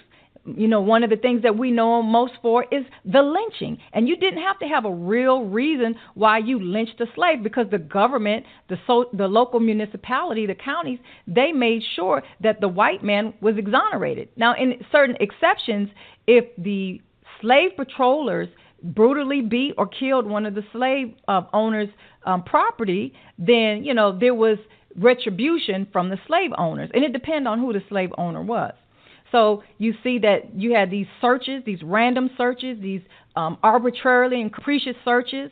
So if you look at the modern day policing in the the culture that we see nowadays, and we're watching it unfold on TV as we go along, you see that these police officers, modern-day police officers, they have no regard for people's rights. They have no regard for people's lives. And when you look at the origins and the philosophy and the culture and the sentiments of where modern-day police came from, a lot of times these police officers carry that particular sentiment in their policy, in their control, and their implementation, and the government backs them up. And when comparing the modern-day police officers to the slave patrols, the founding fathers of the police department, what you see is you have the stop and frisk law, where black people are randomly stopped and frisked. You see the racial profiling is extremely prevalent among brown and black people. And today I went to court, and one of the things that kind of startled me and stunned me that I had to do research on, and the prosecutor herself had to go and Google and see what this particular new weapon that the police department has is what you call the automated license plate reader. Yeah, the automated license plate reader. And what that is, it's a device that goes on top of the police car. It goes on top of billboards. It goes on top of signs. And what it does is a camera that works with fast-moving objects, and it can record and take in the license plate and automatically allow that information from the license plate to come up to capture the person's individual information, whether they have any warrants. And so what you're finding now here in Houston, Texas, is that these officers will be posted up, and they will have this automated license plate reader, and they will, in essence, racially profiling certain particular cars. They'll pull them over because they'll have a warrant for a traffic ticket, and then because they have a warrant for a traffic ticket, they'll do what's called a search incident to an arrest, which they legally can do, and then they'll find some type of contraband, something that's illegal, or, in case of dirty cops on the street, they'll plant drugs just so that they can get a conviction or get an arrest outside of getting them to go to a traffic court dealing with their traffic ticket. So, the modern day police department has so many tools that continues to actually intimidate, threaten black people, creates an atmosphere of big brother or surveillance. They're continuously watching a group of people so that they won't rise up or have some type of insurrection, especially in this day and time, because you find in more and more people rising up against the injustices of the police department, the injustices of police brutality. And so now you have these tools and devices and these laws that are enacted so that we can, again, control a particular population of people and create more economics for the property owners. Now, last week I was in a small county dealing with a case, and the county may have had about 10,000 residents. 75% of those residents were black. Now, the county, the infrastructure of the county, it was terrible. You could tell it was a small town. But the courts and the police department, that infrastructure, you could tell that they put a lot of money in that infrastructure. And then what surprised me the most is when you're driving up, what you see is tanks. I saw they had like 3 military, I won't call them tanks, they were Humvees. And then when you walked into the police station, the first thing you saw was this wall of past sheriffs and from back into the 1800s. And then what you also saw next to that wall was a quilt in a frame. And in the quilt in the frame, it said, "Police Lives Matter." Now, I knew immediately that what the sentiment was in that particular town. I knew that immediately that there were slave patrollers in that town, if you look at the history of that town, which in fact they did have slave patrollers. But when you look at what's going on now, it's modern day slavery. One example in that town, there was a man who was charged for possession of a controlled substance, very small amount, and a jury convicted him of 85 years in that particular small town, which was not uncommon for that particular small town. So why am I talking about that? Okay, so we're talking about slave patrols and modern day policing. And so during slave patrols, you're talking about economics and you're talking about the controlling of a particular group of people. Now, I want you to always focus on the money. And anything that we see systematically in the systematic injustices that we deal with on a daily basis, at the root of everything is economics. And so when you have the government feeding, money into these policing municipalities, then you have to follow the money. The more arrests they have, more money that particular county or that particular municipality gets from when someone goes to jail. They have to post a bond, and then they have to get a lawyer, and then if they go on probation, they have to pay probationary fees and community supervision fees. They have to pay so much money into this particular criminal justice system.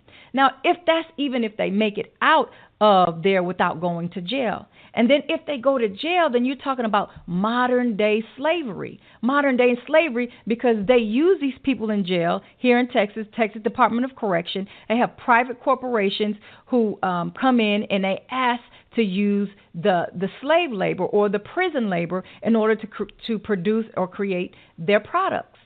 So here we have the policing department who's being used unknowingly maybe or unwittingly knowing that they're being used to sustain this economy based on slave labor, modern day slave labor. When you look at the history of slavery and when the slaves were emancipated, what did they do? They created these codes, these black codes, or the Jim Crow laws, in order to continue to criminalize or institutionalize these black people so that they can continue with the economic prosperity of the former slave masters. And so if you criminalize them, you put them on a plantation, you put them on a farm, you put them in a prison farm, and you force them to work for free. Again, modern day slavery, modern day policing. You look at what happened with Freddie Gray just recently and how these police officers were exonerated and they got to walk away. And so we're concerned that there is no justice. But the thing is, you have to ask the question, was the system set up to give us justice in the first place? And the answer is emphatically no. So what do we do about it? We continue to fight. We continue to stand up. I'm doing my job by bringing light to the reality and the truth and the origins of where this came from. And so when we realize that this particular institution was never meant to protect and serve us, it was never meant to give us justice, then we must stand up and find out and fight. What is it that we need to do for ourselves in order to have justice? One, you have to get these dirty cops out of our neighborhoods. Let us be able to patrol our neighborhoods.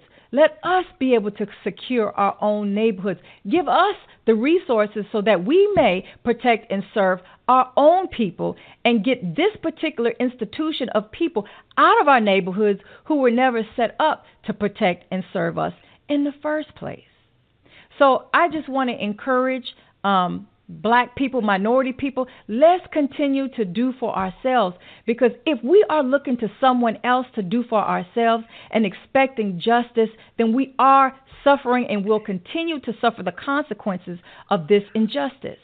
Allow us to protect and serve ourselves. Thank you.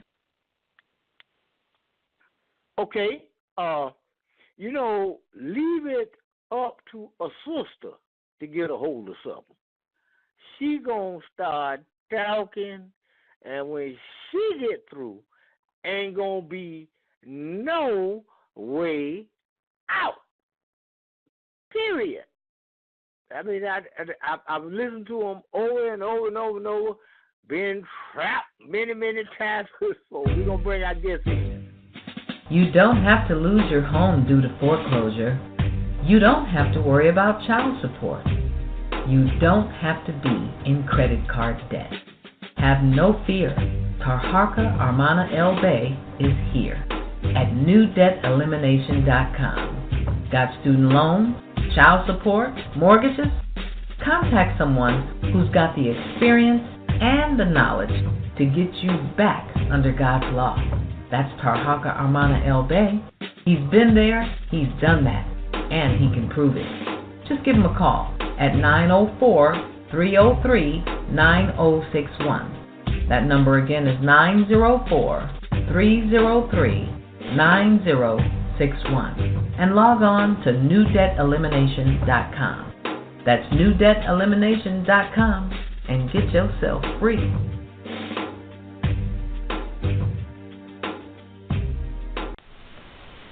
Hi, I'm Tarhaka El Bey. I'm not a lawyer and don't give out legal advice. But if you are looking for an opportunity to have your very own general post, your very own professional domicile, or if you need legal advice, go to www.newdebtelimination.com and look up top to your right. Click on the new custom page button. It's all the way over to the right. And right below the video on that page, you'll see the links for the general post as well as the link for getting legal advice. If you have any further questions, call me, Tarhaka El Bey, 904-303-9061 before 7 p.m. That's 904-303-9061 before 7 p.m. Eastern Standard Time. Everything you need is right at www.newdebtelimination.com. You're non-resident? Well, if you are, you need your own general post. www.newdebtelimination.com. Okay, ladies and gentlemen, we back, and my guest is still here, and I ran and got me some water and some stuff and relax so we can finish up with the solution to the problem. Honey. Dr. Alim Bey, you still with us? Greetings. All right, my brother. All right. We had these folks on here, man, talking about the po-po, man. What you think about that? Oh yeah. I mean, that's just what it is. From all these killings that we've been seeing, and it's been like this ever since. We know where the word officer comes from. It stems from the word overseer when it comes to etymology. When the slave system was fully in place with the chains around the hands and the feet and et cetera, over the last so-called 400 years, they had to utilize a person who had the title of overseer. And, of course, that comes into later on tradition as officer. We know that the police are policy enforcers and that really they have no jurisdiction over, natural indigenous individuals once you claim your nationality and correct your status. So what we're looking at is a malfeasance of office, because they operate under the color of office to begin with, and so the Pope with his motto that he just recently wrote, his edict that he just recently wrote, which that he no longer gives immunity to these officials or to these individuals for the violations of the rights of the people. We have to begin to start using that. Okay. What I want to go on with now is to the next phase of what I was trying to tell the people in the beginning. The first out of the 4 things that I was talking about, the first thing was racial showcasing. The second thing is racial tailoring. And in my opinion, what that means is we're going to clip, just like you buy a suit. You go in and buy a suit or dress and stuff, and certain areas not fitting, we're going to pin that up, or we're going to cut that little piece and stuff until it fits you. And so that's what we're going into now. And then what they have done is, and keep in mind, we're talking about trick-nology, we're talking about the same people, white supremacy, racism, and the people who created the word, which means that they are the only ones that have a race. You got to excuse me, brother. I'm going to mute your mic for a minute, then we'll come back. All right. The only people that has one is the people that created it. So when we're talking about racial tailoring, so what we're going to do during racial tailoring is we keep in mind we 360 degrees away from righteousology and engaged in nology. So that means that what we're going to have to do is make it acceptable, put it in your mind that it's supposed to be normal. It should have been that way all along. It has that been that way all along because we know doggone well you ain't doing no investigation on our history, let alone your own. So we're finna make homosexuality, lesbianism, oral sex, bestiality, and every other kind of ality appear to be normal and acceptable under our current system because we are still the minority and using propaganda against you to believe that you are a minority and we are the majority, which is a lie. This is how the game is played. This is called racial tailoring. Now, the next thing is racial dislocation. Now, what we're going to do is we're going to use Hurricane Harvey, Hurricane Matthew, tornado this, tornado that, wildfires this, wildfires that, earthquakes here, tornadoes, floods, and all this stuff. All this is going on all over the world because in order to keep these people under control, we got to keep them moving from one place to the other, and we got to make sure they have no possible chance of knowing or sitting down thinking and reading or getting in position to think because we got to keep them moving. Racial dislocation. The fourth and final thing is white sacrificing. Now, this is a business. The global system of white supremacy, racism, trick-nology is a business.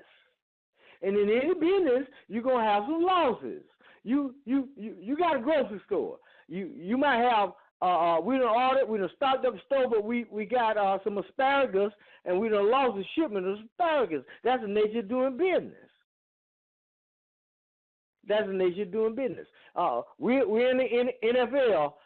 We're doing good. We're in the playoffs and all right here. But we done lost Jack.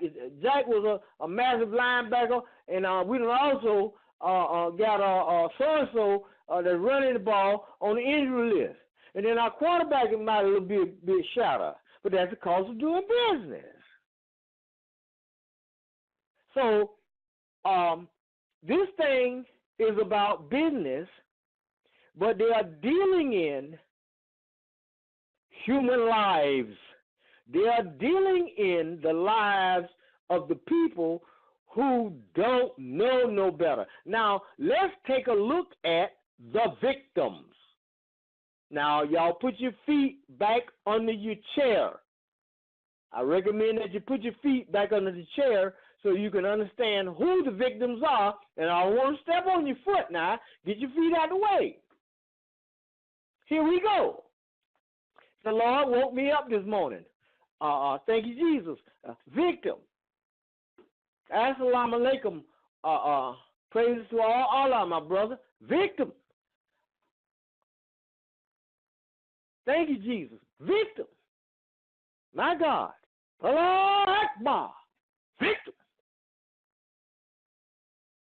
You see, the most dangerous people in the world are people who believe in something instead of dealing with what you know for a fact and you can prove. Now, I must admit, the Muslims are more devout than the Christians. Because the Muslim, he'll strap a bomb on himself. And he'll walk inside a building and holler out, Allah Akbar, pull the trigger, blow himself up and blow everybody else. And the Christians got a problem with that part.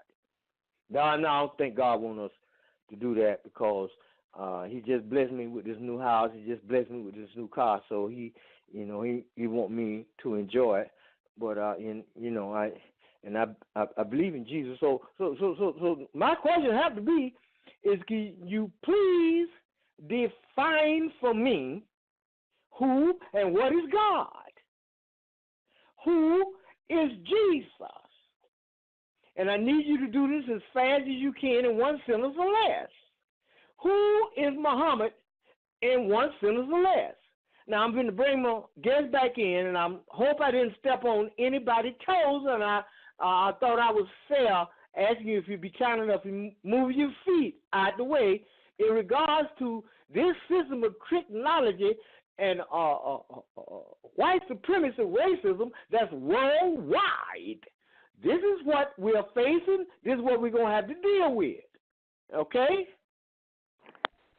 Dr. Alim, are you with me? Yes, I am.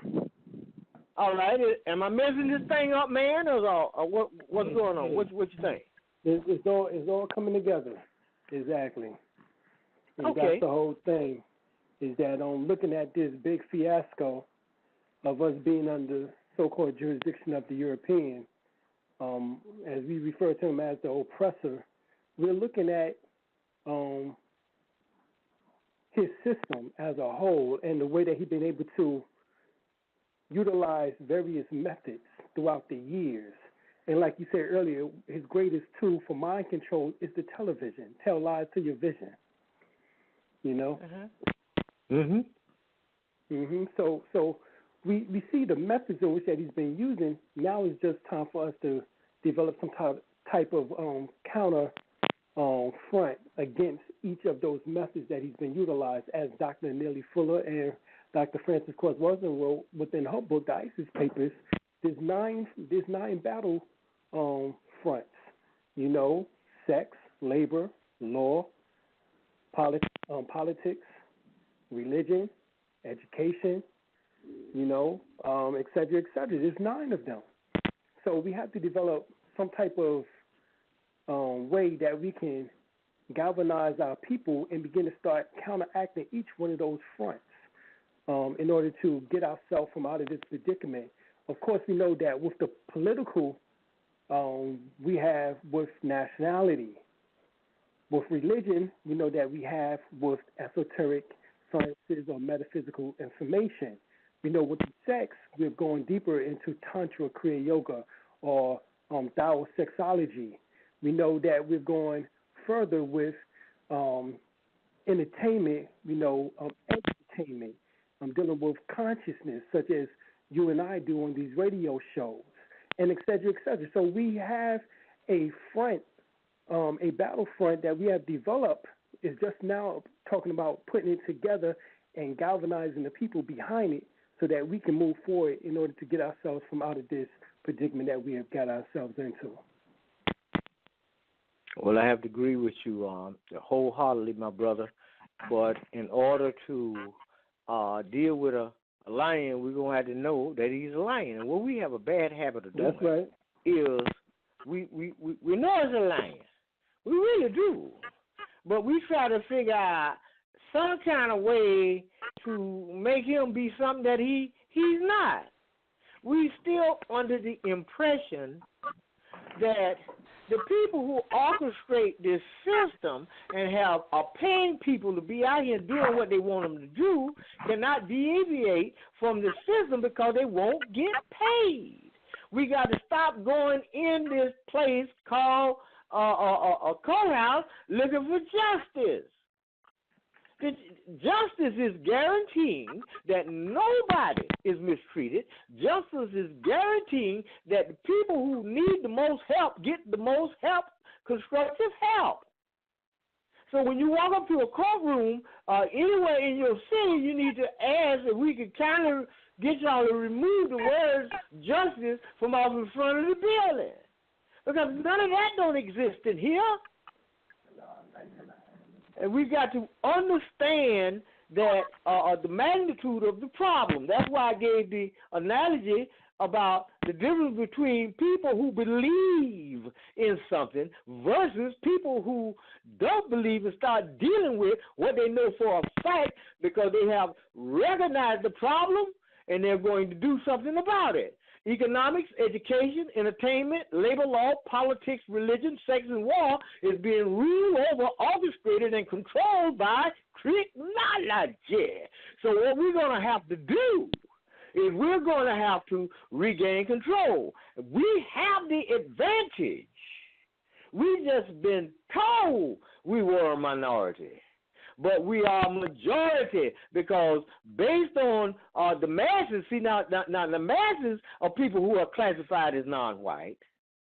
And you got a lot of people that don't look like you know, because the main target is me and you.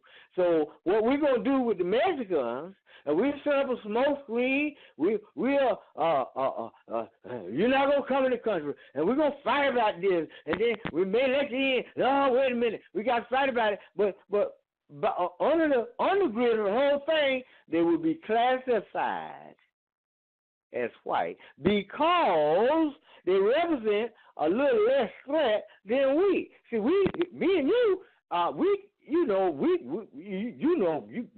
how we do, man. We just born this way. You know, kings and queens are born. Yeah, anything outside of that is appointed. We got to understand that. This is the bottom line. You know, once she go black, she can't go back. That's the end.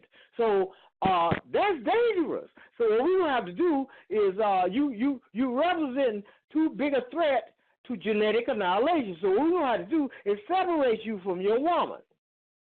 We gotta have to economically disadvantage you under the system of tricknology, white supremacy, racism. Racism is white supremacy, and white supremacy is racism. Now, when it comes to your neighbor and the people in your neighborhood and the people that you are calling, well, you know, these good white folk. Well, what a lot of these people are engaging in that you don't see is called white privilege.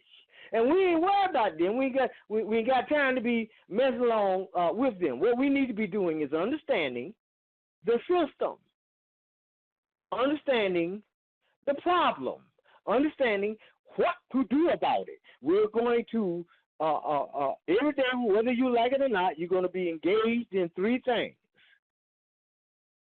thought, speech that should be followed by action.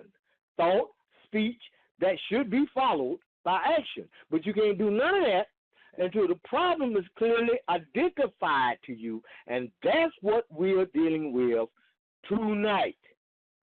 We're dealing with that there tonight. Now, my brother's call is dropped, and I'm pretty sure that he's going to be coming back in. But until he do, y'all pay attention. Hold on. One of the big ways that I see our failure to understand that white supremacy means if you're a non-white person, you are always behind enemy lines. I think sometimes non-white people, we get to where we want to just talk real loud, act like we have that army stashed away somewhere that's going to come out and protect us. You know, I'm black and I'm proud, you know, get away from me. Just, you know, not just with obviously we do it with the police a lot, but I see a tendency to do that just with white people in general sometimes, to try to act like we're tough and got that secret army. And I feel like that really is a sad illustration of our lack of understanding of white supremacy. Can you kind of share your view on that and why you don't? I've never really heard you, you know, speak really wild or get loud with a white person. The most impotent creature in the form of a person on this planet is a black male. Period. No matter where on the planet they are. The most powerless person is a black male. The most powerless person on the planet in the form of a person is a black male person. But you see them walking down, picking up the sidewalk, acting like they can whip everybody. Sure, they can whip somebody who looks just like them, because that's permitted.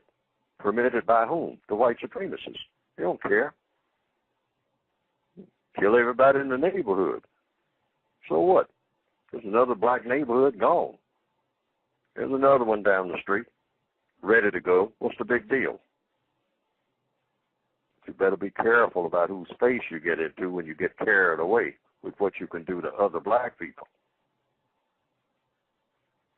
And what's pitiful about it is most of us know that. Very few of us don't know that. We know whose space to get into. And we know just about how much backing we have. Black person in handcuffs. All kinds of tattoos. All kinds of long record for being able to whip everybody since 9th grade. Standing there in handcuffs, in an orange jumpsuit, in his best hairdo, saying, "Yes, Your Honor." Why don't you use the kind of language toward Your Honor that you use with the people that you encounter right there in your neighborhood, the one that you say that you're a master over? The one that you can terrorize. All the females flocking to you and halfway scared of you. Knock them around all over the place. Call them all kind of names. Why don't you call Your Honor that same name? Snatch him from behind the bench. No. See, we're great show people. Greatest show people on earth. 3 9mm, one in your sock, one in your waistband, one in your side pocket, ready to take on the entire world in a movie, in a homemade video, or passing a bus stop full of black people fixing to go to work, or you can terrorize them. Why don't you take on the champ, which usually is just 1 or 2 white supremacists who just come and say, "Now, I think you'd better behave because you're disturbing my peace. Now, if you don't think I can handle you, try me." And I haven't been on this planet forever, but I've never seen a situation on a large scale, or never heard of one on a large scale, of any significance throughout the history of the black male, because that's who I'm talking about, who didn't chicken out in a moment of real crisis. So I don't want to hear it in this stalwart Black History Month about that all-powerful black male, because I've seen our record, particularly in the last, I'll say, just in this area of the world, 60 years. Now, we've had a few who did things the way that they ought to be done. They protested in the street. They carried signs. They talked about non-justice. Martin Luther King, people like that. Fannie Lou Hamer, as a black female, backing up black males who got out there and tried to do something that made sense, rather than just terrorize the neighbors. And that's doing what we're supposed to do from the weak position that we have. Only time we show all this bravery is when we are mistreating other victims of racism.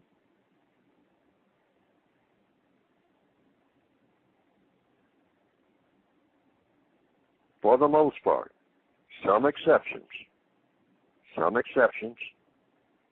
Nelson Mandela, exception. Martin Luther King, exception. Malcolm X, exception. A substantial list, but well-spaced. All those black males in between, usually the ones who are doing hard time, if you look at what they are charged with, most of it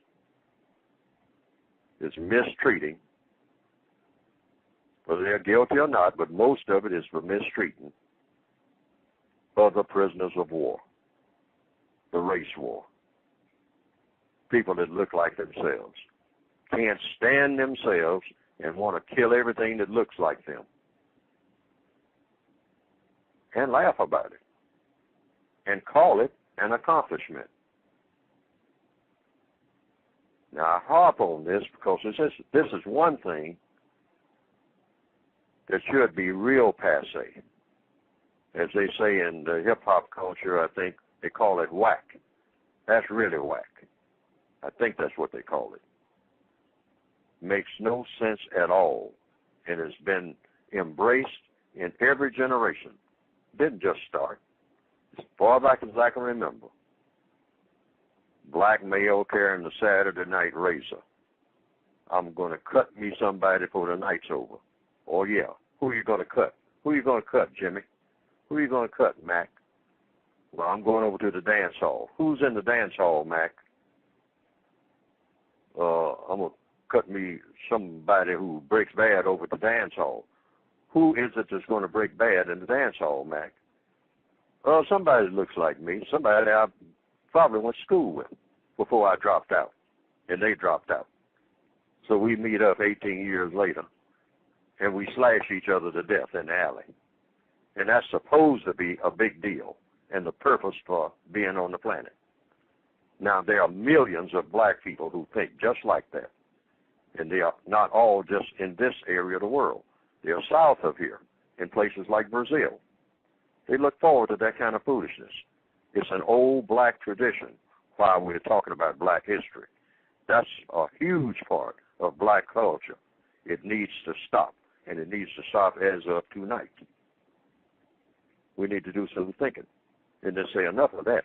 Been there, done that. Forget it. No more gang tattoos. I mean, who are we fooling? Who can we really whip? A very limited number of people. And certainly nobody who is smarter and more powerful than we are, particularly somebody who is really an army. A system of white supremacy. You know anything about taking that on? No, nothing, zero. Better start tap dancing.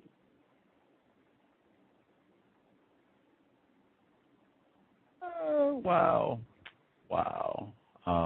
Again, I guess a privilege, Mr. Neely Fuller Jr. I wanted to highlight something that you said there. You said the most impotent figure in the system of white supremacy is the black male, and actually this was back of the bus. He said that you did not say non-white males. You made a distinction and said specifically black males. You don't feel like just non-white males in general are in non-white males in general, and the darker they are, the ones who carry the label of black.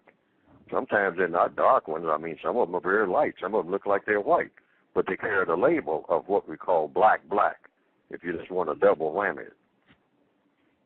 Anytime you get that category, if you're talking about a black male, you're talking about somebody who big bulging muscles, lots of tattoos, heavy voice. I mean, shake the walls with the way that they talk.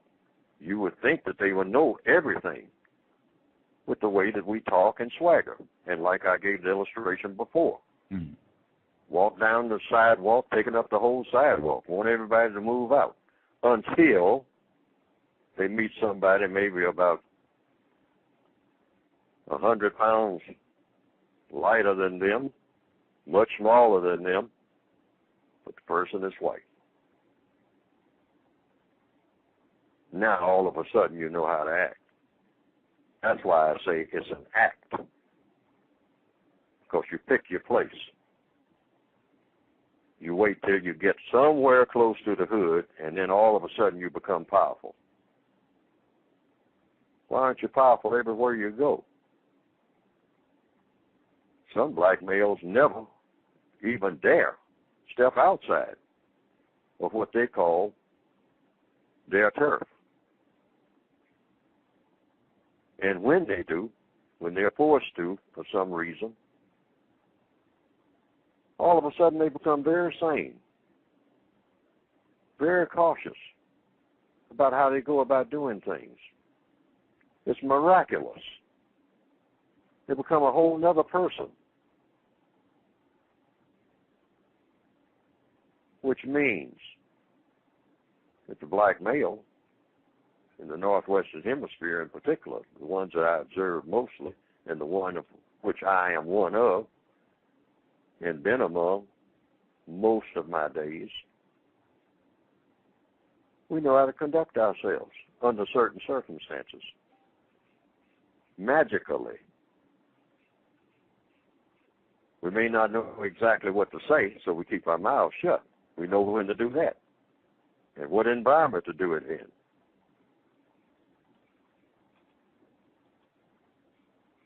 Which means that we are excellent actors. So we act like men when we're really whimpering boys. Because when we go up against somebody who's a real man, we chicken out. And we do it almost consistently every time, and we do it every day. Strong black male doesn't exist. Okay, we back. Let me open up my guest phone line. Brother, we back on the air. Yes, we back. All right, my brother. We was just listening to Neely Fuller about this stuff, how the brothers be dealing with this thing down here in the hood and stuff. They seem to have forgotten that knowledge is power, and that power is worthless. It doesn't matter what you know, what percentage of what you know are you prepared to use. And fear and bravery cannot occupy the same space at the same time. No two objects can occupy the same space at the same time. And the way you remove fear is you replace it with power, skill. The people that are least afraid are the people who are skillful. And that's why I always try to teach my people about growing their own food, learning how to hunt, learning how to fish, learning how to track, and learning your ancient story and learning his story, knowing the difference in the two, and practice. So you're not quite as fearful. True indeed. Because you have skill.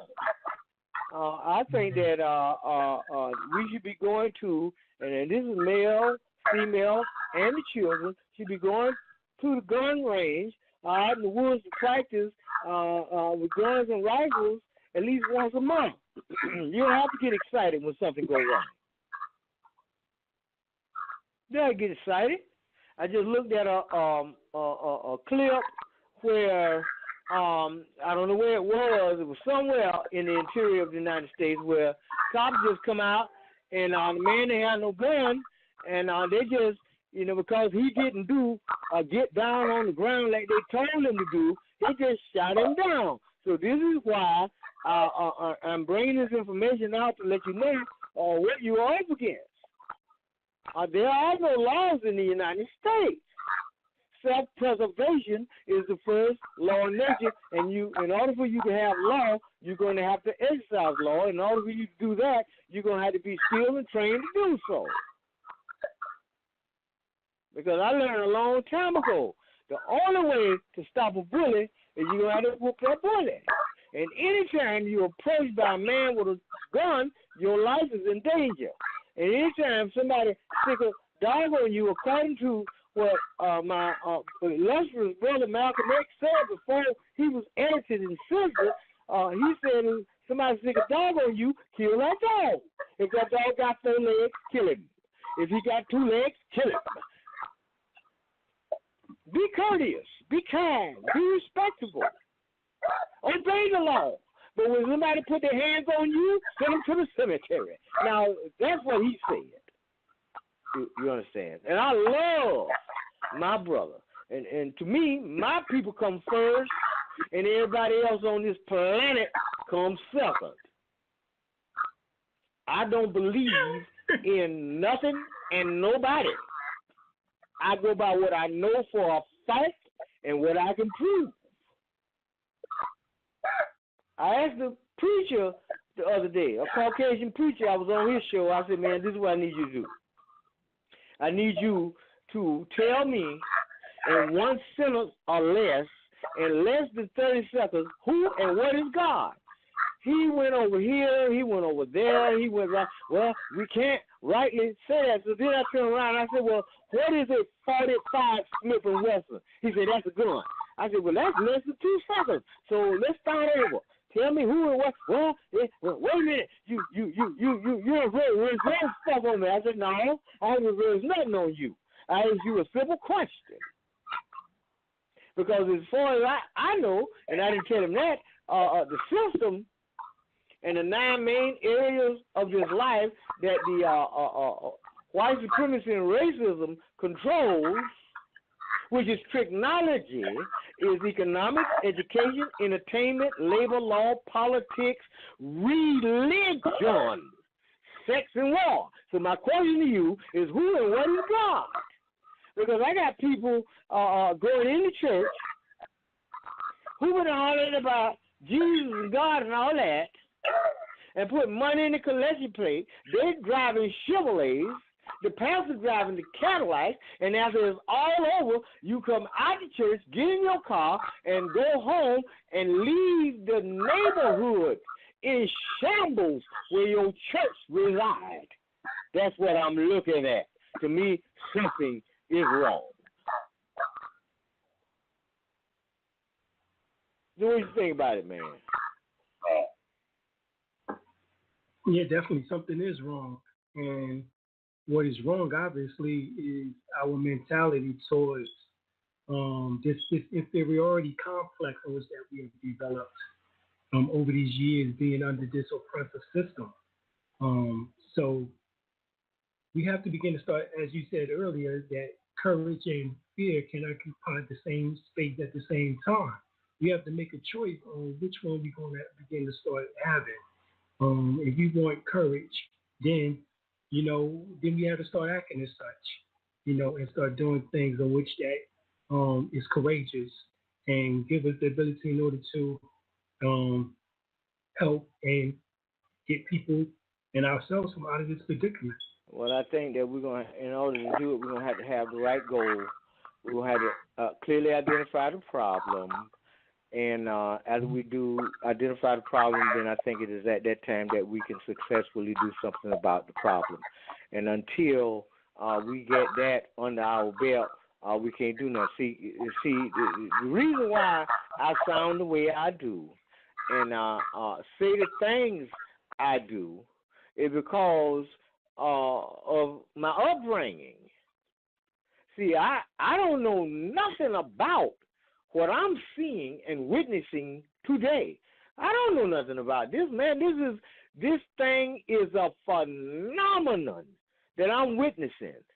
I'm looking at stuff that I have never in my life experienced based on where I come, how I was raised, because we got this thing now called technology, and people are under the impression that by some hook or crook that it is fashionable to be a coward. It is fashionable to be a coward. It is fashionable to be a chump. It is fashionable and acceptable and expected to have a certain amount of weakness. Man, this is incredible, man. Man, look here. I done seen brothers come up to a house surrounded by police. and say whatever in the hell they want to say and turn around and get ready to walk away, and the police move out the hell out of his way.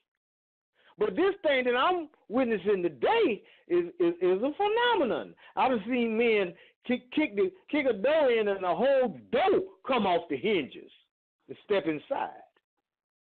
I've seen men take knives and guns away from men and beat their behind. I've seen men beat the police in front of his mama. So this thing here that we are witnessing is a phenomenon. I don't know nothing about this. This is extraordinary to me, and it's gotten to the point that it appears to be acceptable, and that's what's bothering me, because I see this all the time. Every minute you face a man, no man, I ain't finna get involved with you. That's all right, I'm gonna get you. Well, what is that? I'm standing right here in front of you. No, that's all right. Dog, I'm going to get you, dog. I'm telling you, I'm going to get you. Then you go and get some more cowards. And then you come back, and then you start shooting at somebody's house. And then go in your little group of cowards and stick your chest out as if you have done something. What in the hell is this? The only time that I've ever seen this, back in the day, it only came from one species of people. It appears to me that what he has done is he has took his clothes and put on you. It's amazing to me. What you think, man? I have a bad habit of getting excited about stuff. Yeah, but you're getting excited about the right thing, about us, and we capturing and taking our freedom, our true freedom. And so this is something to be happy about, something to be excited about. So I totally agree with you 100%. And like you said, we're living in a time now where the brothers are being emancipated, and effeminized, of their masculinity. And this is purposely done. This is purposely done. When we see there's part of the population control agenda of the Rockefellers and the Rothschilds, that's part of their eugenics program, their Planned Parenthood program. All of this is part of the same extension of genocide in which that we've been watching for decades and eons. Years, struggling, trying to wage war, physically to mentally, emotionally against this oppressor, against this beast, So, it is time now that we definitely take it to the next level, where we can, have a foothold, in sanity. Because right now, everything that we're seeing is insane. And I have to agree with you, man. And I guess based on what I know and what I'm witnessing today is so incredible to me. I have yet to. I ain't never seen nothing like this in my life, man. I have when I was growing up. It was just like an unwritten creed, unknown creed. It was just like, you got a problem with a brother, you and that brother tie up. After it's all over with, that's the end of it. If you pull out a knife and guns was unheard of, then you was considered a chump, and none of the women in the whole area wasn't going to be your boyfriend or girlfriend. But this stuff I'm witnessing today, this is, man, I got in a car accident one time. And I had a brother, he was mama, I got out of the car, not to engage him because I wasn't paying no attention to that. I was trying to push my car to the street. Hey, he come. Want to go to the wall. and swung.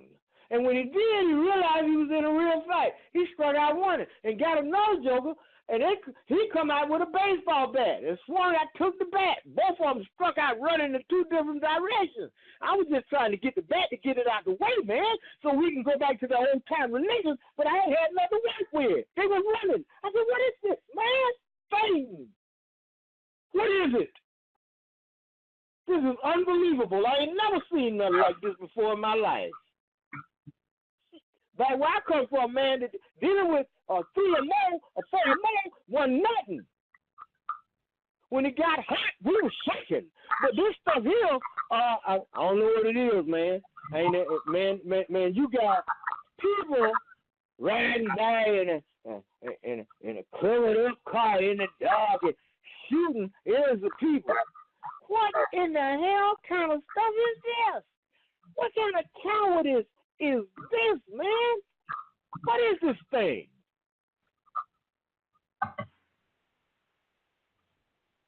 I had to carry guns in the neighborhood just for protection because I was surrounded by cowards. And then if I had a problem and I realized it wasn't no coward, then I made sure that I had somebody to hold the guns for me so I can go to work. But now, this thing here, this is unreal. Unreal. You remember the movie In the Heat of the Night? Yes. With Sidney Poitier and Ross Steiger? You remember what happened when the sheriff come down there in the house and Sidney Poitier come up in there? What did they do? They went down in the basement. Right. He gave him his gun back and put his hat on his head. Because it was over. Send him on out the door. My people don't have that, and it's very, very disturbing for me because I wasn't cut out from this type of cloth. I've seen men go through glass doors and land on their back.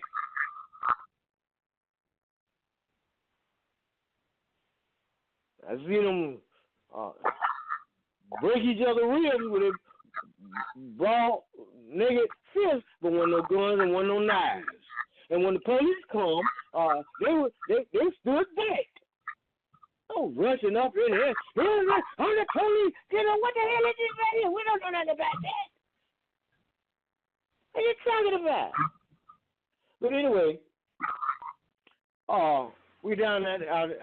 I'm painting a picture that I know most of us don't know nothing about, and is the only thing that's left with is to use their own imagination. So I might as well shut my mouth up and try to protect myself from this type of shroud of cowardice under trick-nology, white supremacy, and racism. I've gotten in fights with them. Every time we ever engage, they feel like a wet piece of toilet paper. Wasn't nothing else to you. Well, ain't no brother. He hit the ground and bounced back up and started swinging. I understood that. We going around that too. Same round and roll. And the same thing happened to the police and his son. He sent his son in the ring. And now he hit me, jumped up in the ring with a pistol. Or hit him like that no more. You hit him like that again, I'll shoot you. Now, they don't understand. But this stuff that we got now, I don't understand this kind of stuff, man. I don't understand it. I don't even know what to do with it. In my opinion, ain't nothing to do with it. A coward, way I see it, they force you to be a coward because of their own weakness. And this is the same identical thing that trick-nology has had all his natural life. When we hear the story about Alexander the Greek coming into Egypt, we are the impression that he just run up in there on a powerful civilization. No, he didn't. That chump come up in there. They had to suffer economic conditions, earthquakes, and all that. The nation was in shambles, so he was running in, conquering, and nothing. Same thing happened when he went down into the interior of Africa. And he seen the Candaces suspended between two bull elephants. And far as he could see, was to the left and the right was the nation of people that look like us. They didn't get upset. They simply turned around and walked into the jungle. In other words, we are inviting you to come on in. We would have had a first Rose Motel commercial. You could check in, but I guarantee you won't check out. Nobody got excited. Well, there was no cowardice. The only cowardice we seen was when he was watching it, and he figured it out. He knew daggone well the best thing for him to do was turn around and go in the opposite direction, and that's what he did. So we got to, I be so disgusted so much with what I be seeing, and it bothers me. See my brothers and sisters walk by cussing and no respect for themselves. The brother walk by, he holding up his pants. And what in the is this, man? What is this kind of thing? Sometimes I feel like I come out better being on the same island that they found King Kong on. Sometimes I feel that way. Right. But anyway, what you want to add, man? We're going down. We got 16 minutes. Let's see. What else? Have we covered everything? Let's see.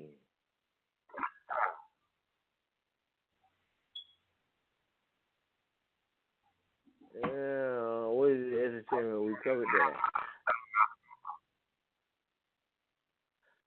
Ain't no sense in asking that question. So, all right. 9 areas of activity: economics, education, entertainment, labor law, politics, religion, sex, and war. And we have someone who is masquerading as you and have taken his clothes off and put on you, and taken your clothes off of you and put on himself, and then got in between you and your woman to the point that every time you cut on the TV, she's got straight hair. She sound like him. You sound like him. Your mannerisms sound like him. You wearing a European suit. I can close my eyes. I don't even have to look at you and think and really believe that it's somebody else that don't look like me. That's how good you is. That's how far under you are. Long hair, all draped down from where? I gotta go to the beauty salon. I gotta get a perm. Why? According to who? I like head. I like oral sex. Where did it come from? How in the hell a woman gonna respect you? You'll stick your head between her legs and lick her. What's wrong with you? If I was her, I don't care what you said after that. I wouldn't do nothing you say.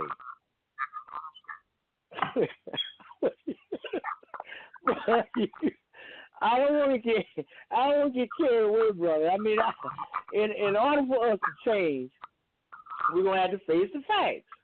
We're gonna have to stop looking at a lion and call him a rabbit. Before we can correct the world, get on with the business of dispensing justice, we're gonna have to make up our own bed. That's the bottom line. We gotta stop making up excuses. Well, I do what I do because that's the way it is, and that's the way this society is today. And being gay is acceptable, and that's the way it ought to be. And I find it very, very hard to digest because I've already done extensive research on ancient Greek history. They go out and, anytime an army goes somewhere to conquer another army, they don't take no women with them. But the Greeks, what they did was they had a hard time with the men. So what they did was they came up with a plan that we're not going to take the women because they be hollering and screaming and all this rain. We're going to get little boys. We're going to take them with us, and these we're going to have sex with.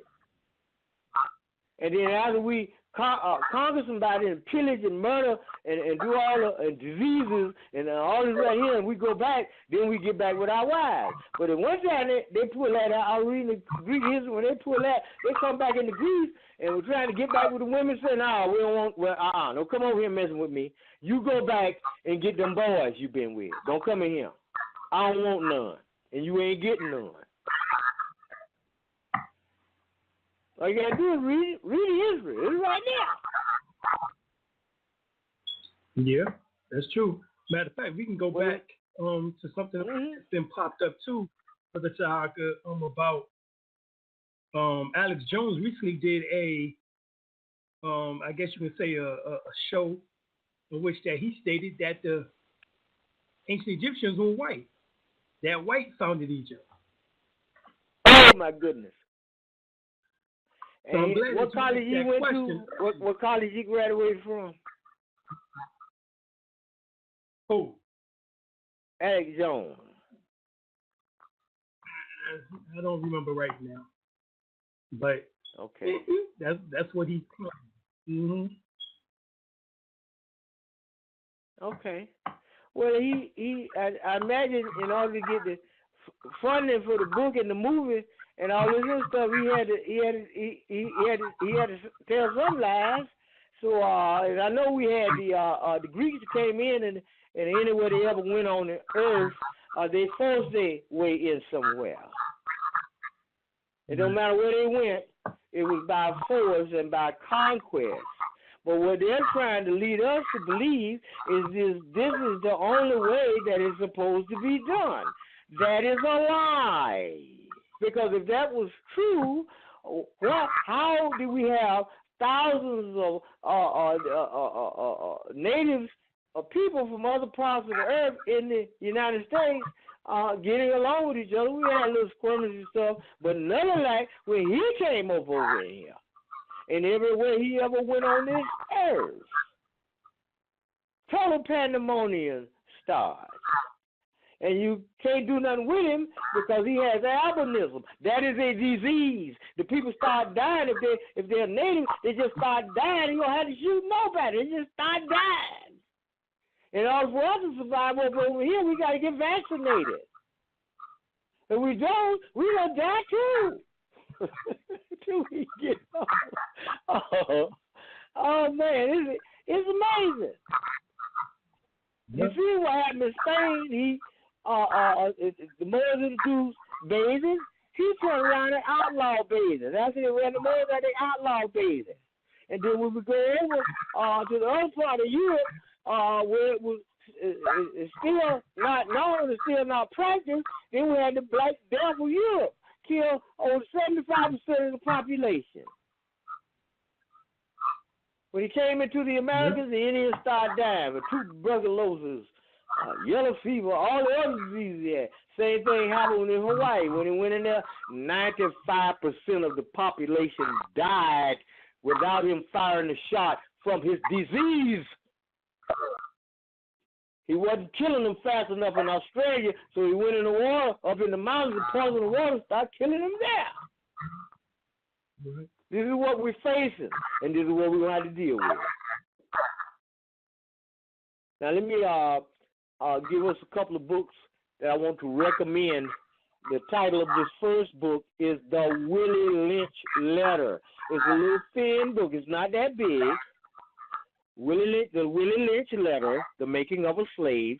And the next book is Breaking the Curse of Willie Lynch, by Alvin Morrow, Morrow, Alvin, Alvin. Breaking the Curse of Willie Lynch, The Science of Slave Psychology. I recommend them 2 books so you know what's going on and you know what to do about it. If you engage in thought, speak, and action, then the next thing we're going to have to start being honest about ourselves. We're going to have to stop going for fried ice cream. And remember, anytime you cut the TV on, the brainwashing immediately starts. And if you are not reading on a daily basis, or every other day, like me and other brothers are doing, you will have no power. You won't know nothing. You can't point out nothing. You can't define nothing. You will continue to be a victim. You have to take control of your brain and stop loaning it over to somebody else in an idiot box that I don't care what they're doing on there. You're going to have to do something. What you got, my brother? We got 6 minutes. All right. I just want to say, for those interested in more information, like we said, we have online classes on this information as well as also on the alternative healing. So we have our law classes every Monday and Thursday at 8 p.m. Eastern Standard Time, and our alternative healing classes every Tuesday and Sunday at 8 p.m. Eastern Standard Time. We have our radio show every Wednesday at 8 p.m. Eastern Standard Time.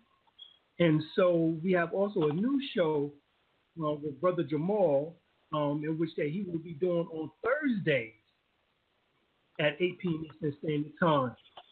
So for those that's interested in the upcoming event or conference that we have, September the 22nd, 23rd, and 24th, please give us a call at 910-364-9099. That's 910-364-9099. All right? Give us a call. Thank you. Okay.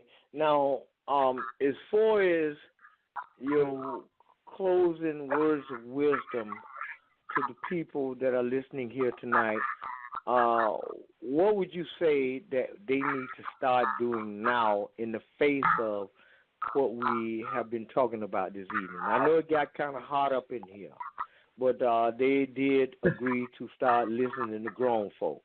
So here we are. So what do you have to say?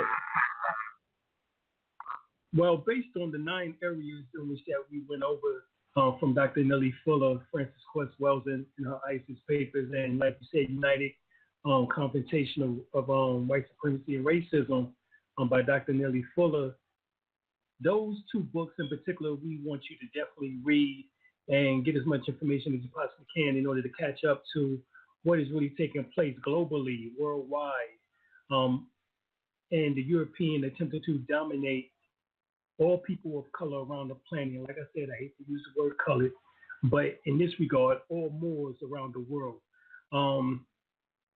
So what we want y'all to do is galvanize and come up with think tanks in which that can help put these various 9 fronts to rest.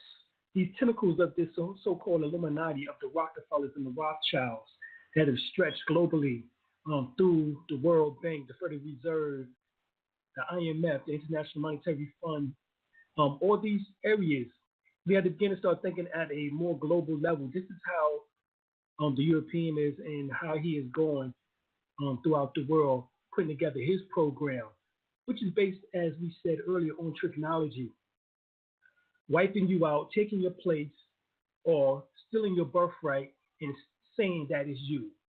All right, just like the European Jews whitewash Judaism and now say that they are the Hebrews or Israelites, but yet the original Hebrews or Israelites were melanated people. So they have stolen your birthright. Just like there's pale Europeans who say that they are Moors, but yet we know very well that the original Moors, as was stated within Destruction of Black Civilization by Chancellor Williams, these Moors originally was dark-skinned people. This is where the term black or Moor, as they state, comes from, even though we know the word black when it goes back 500 years. And originally, based on etymology, it dealt specifically with one of dim lights or one who was pale or white, all right? In other words, a European. So we're looking at all these things, and so it's just about time for us to come up with some type of strategy that we can galvanize behind in order to help protect ourselves to a more massive level. You know, and everyone in the world that's melanated, that's indigenous, that Aboriginal, are looking to us as we are one of the last people who have not declared a nationality massively upon this planet. 100 years ago, Chinese were Chinese in China. 100 years ago, Japanese was Japanese in Japan. 100 years ago, Koreans were Korean in Korea. Right. You know, where you black at, and black men are black. Or Negro or Negro. Well, that's right. Let me get the last call in, because we got a call. Let me get him in before you get off the air. Area code 314. Because we always What's going on, Tarhaka? Hey, man. My son. Question, man? What's going on, Tiana? I know there's you. My question is this to the brother. Don't you think it would be best for you to get your group of followers who think along your lines and then go with that? Because I don't think I'm a Moor, and there's a lot of other people who don't think that they're that either. And I see all this struggle trying to get people to admit and profess to being something that they don't want to be, don't know nothing about, and even if they did, probably don't want to be. I have more success with gathering black people under the pretension that we're United States citizens, and these groups work just fine with each other. Okay. Well, I'm gonna have to close down. Me and you had to get back and talk about this. I got your phone. I'm gonna call you back, but tonight I'm gonna have to shut it down. And I appreciate you calling me. I'm gonna be calling you. I'm gonna call you. All right. Dr. Alim Bey, I'm gonna be calling you too. But in the meantime, I'm gonna have to shut it down. And I've been your host, Tarhaka El Bey. And the next time y'all have a good evening. And I'm gonna have to call back, Brother Pianki.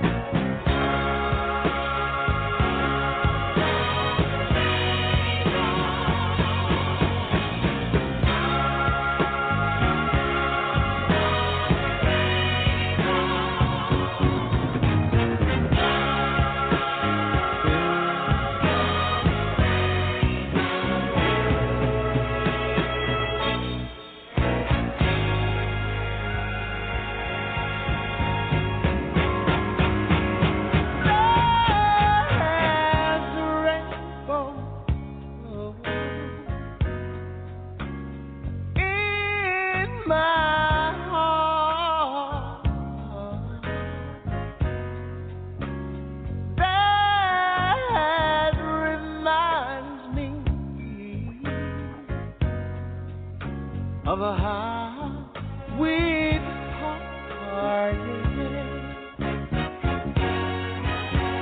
and I know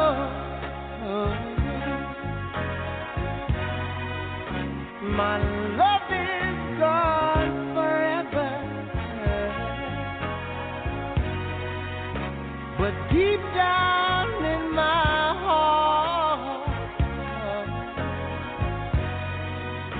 I'll love her forever.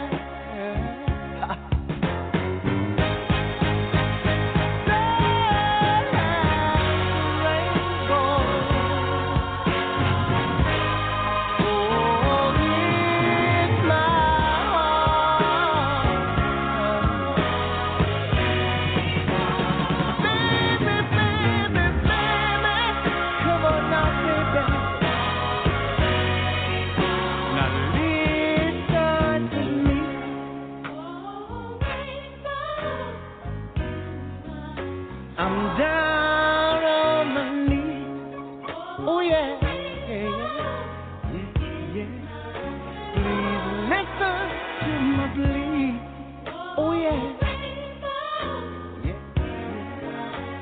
I'm looking up above. Oh yeah, up above. Pray for your love.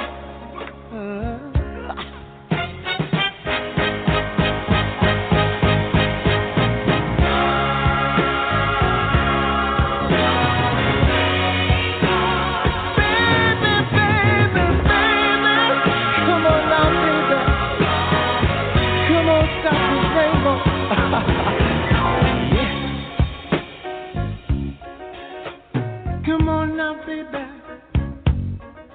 and stop this rainbow. And I know the things I've done you is wrong. I'm asking you to give me one more chance, just a one more chance to prove to you that I was wrong. And I realize, baby, the love only comes once, and when it comes, you better grab, 'cause in a minute not come no more. And I'm asking you, baby, and I'm asking you, baby, and I'm asking you, baby, and I'm asking you, baby, I'm asking, please.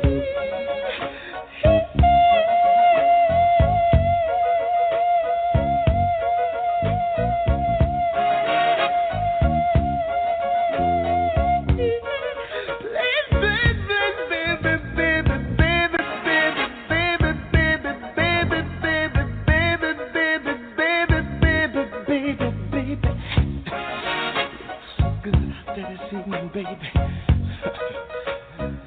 sometimes when I look out at you, I feel like I just wanna reach out. I just wanna reach out. I just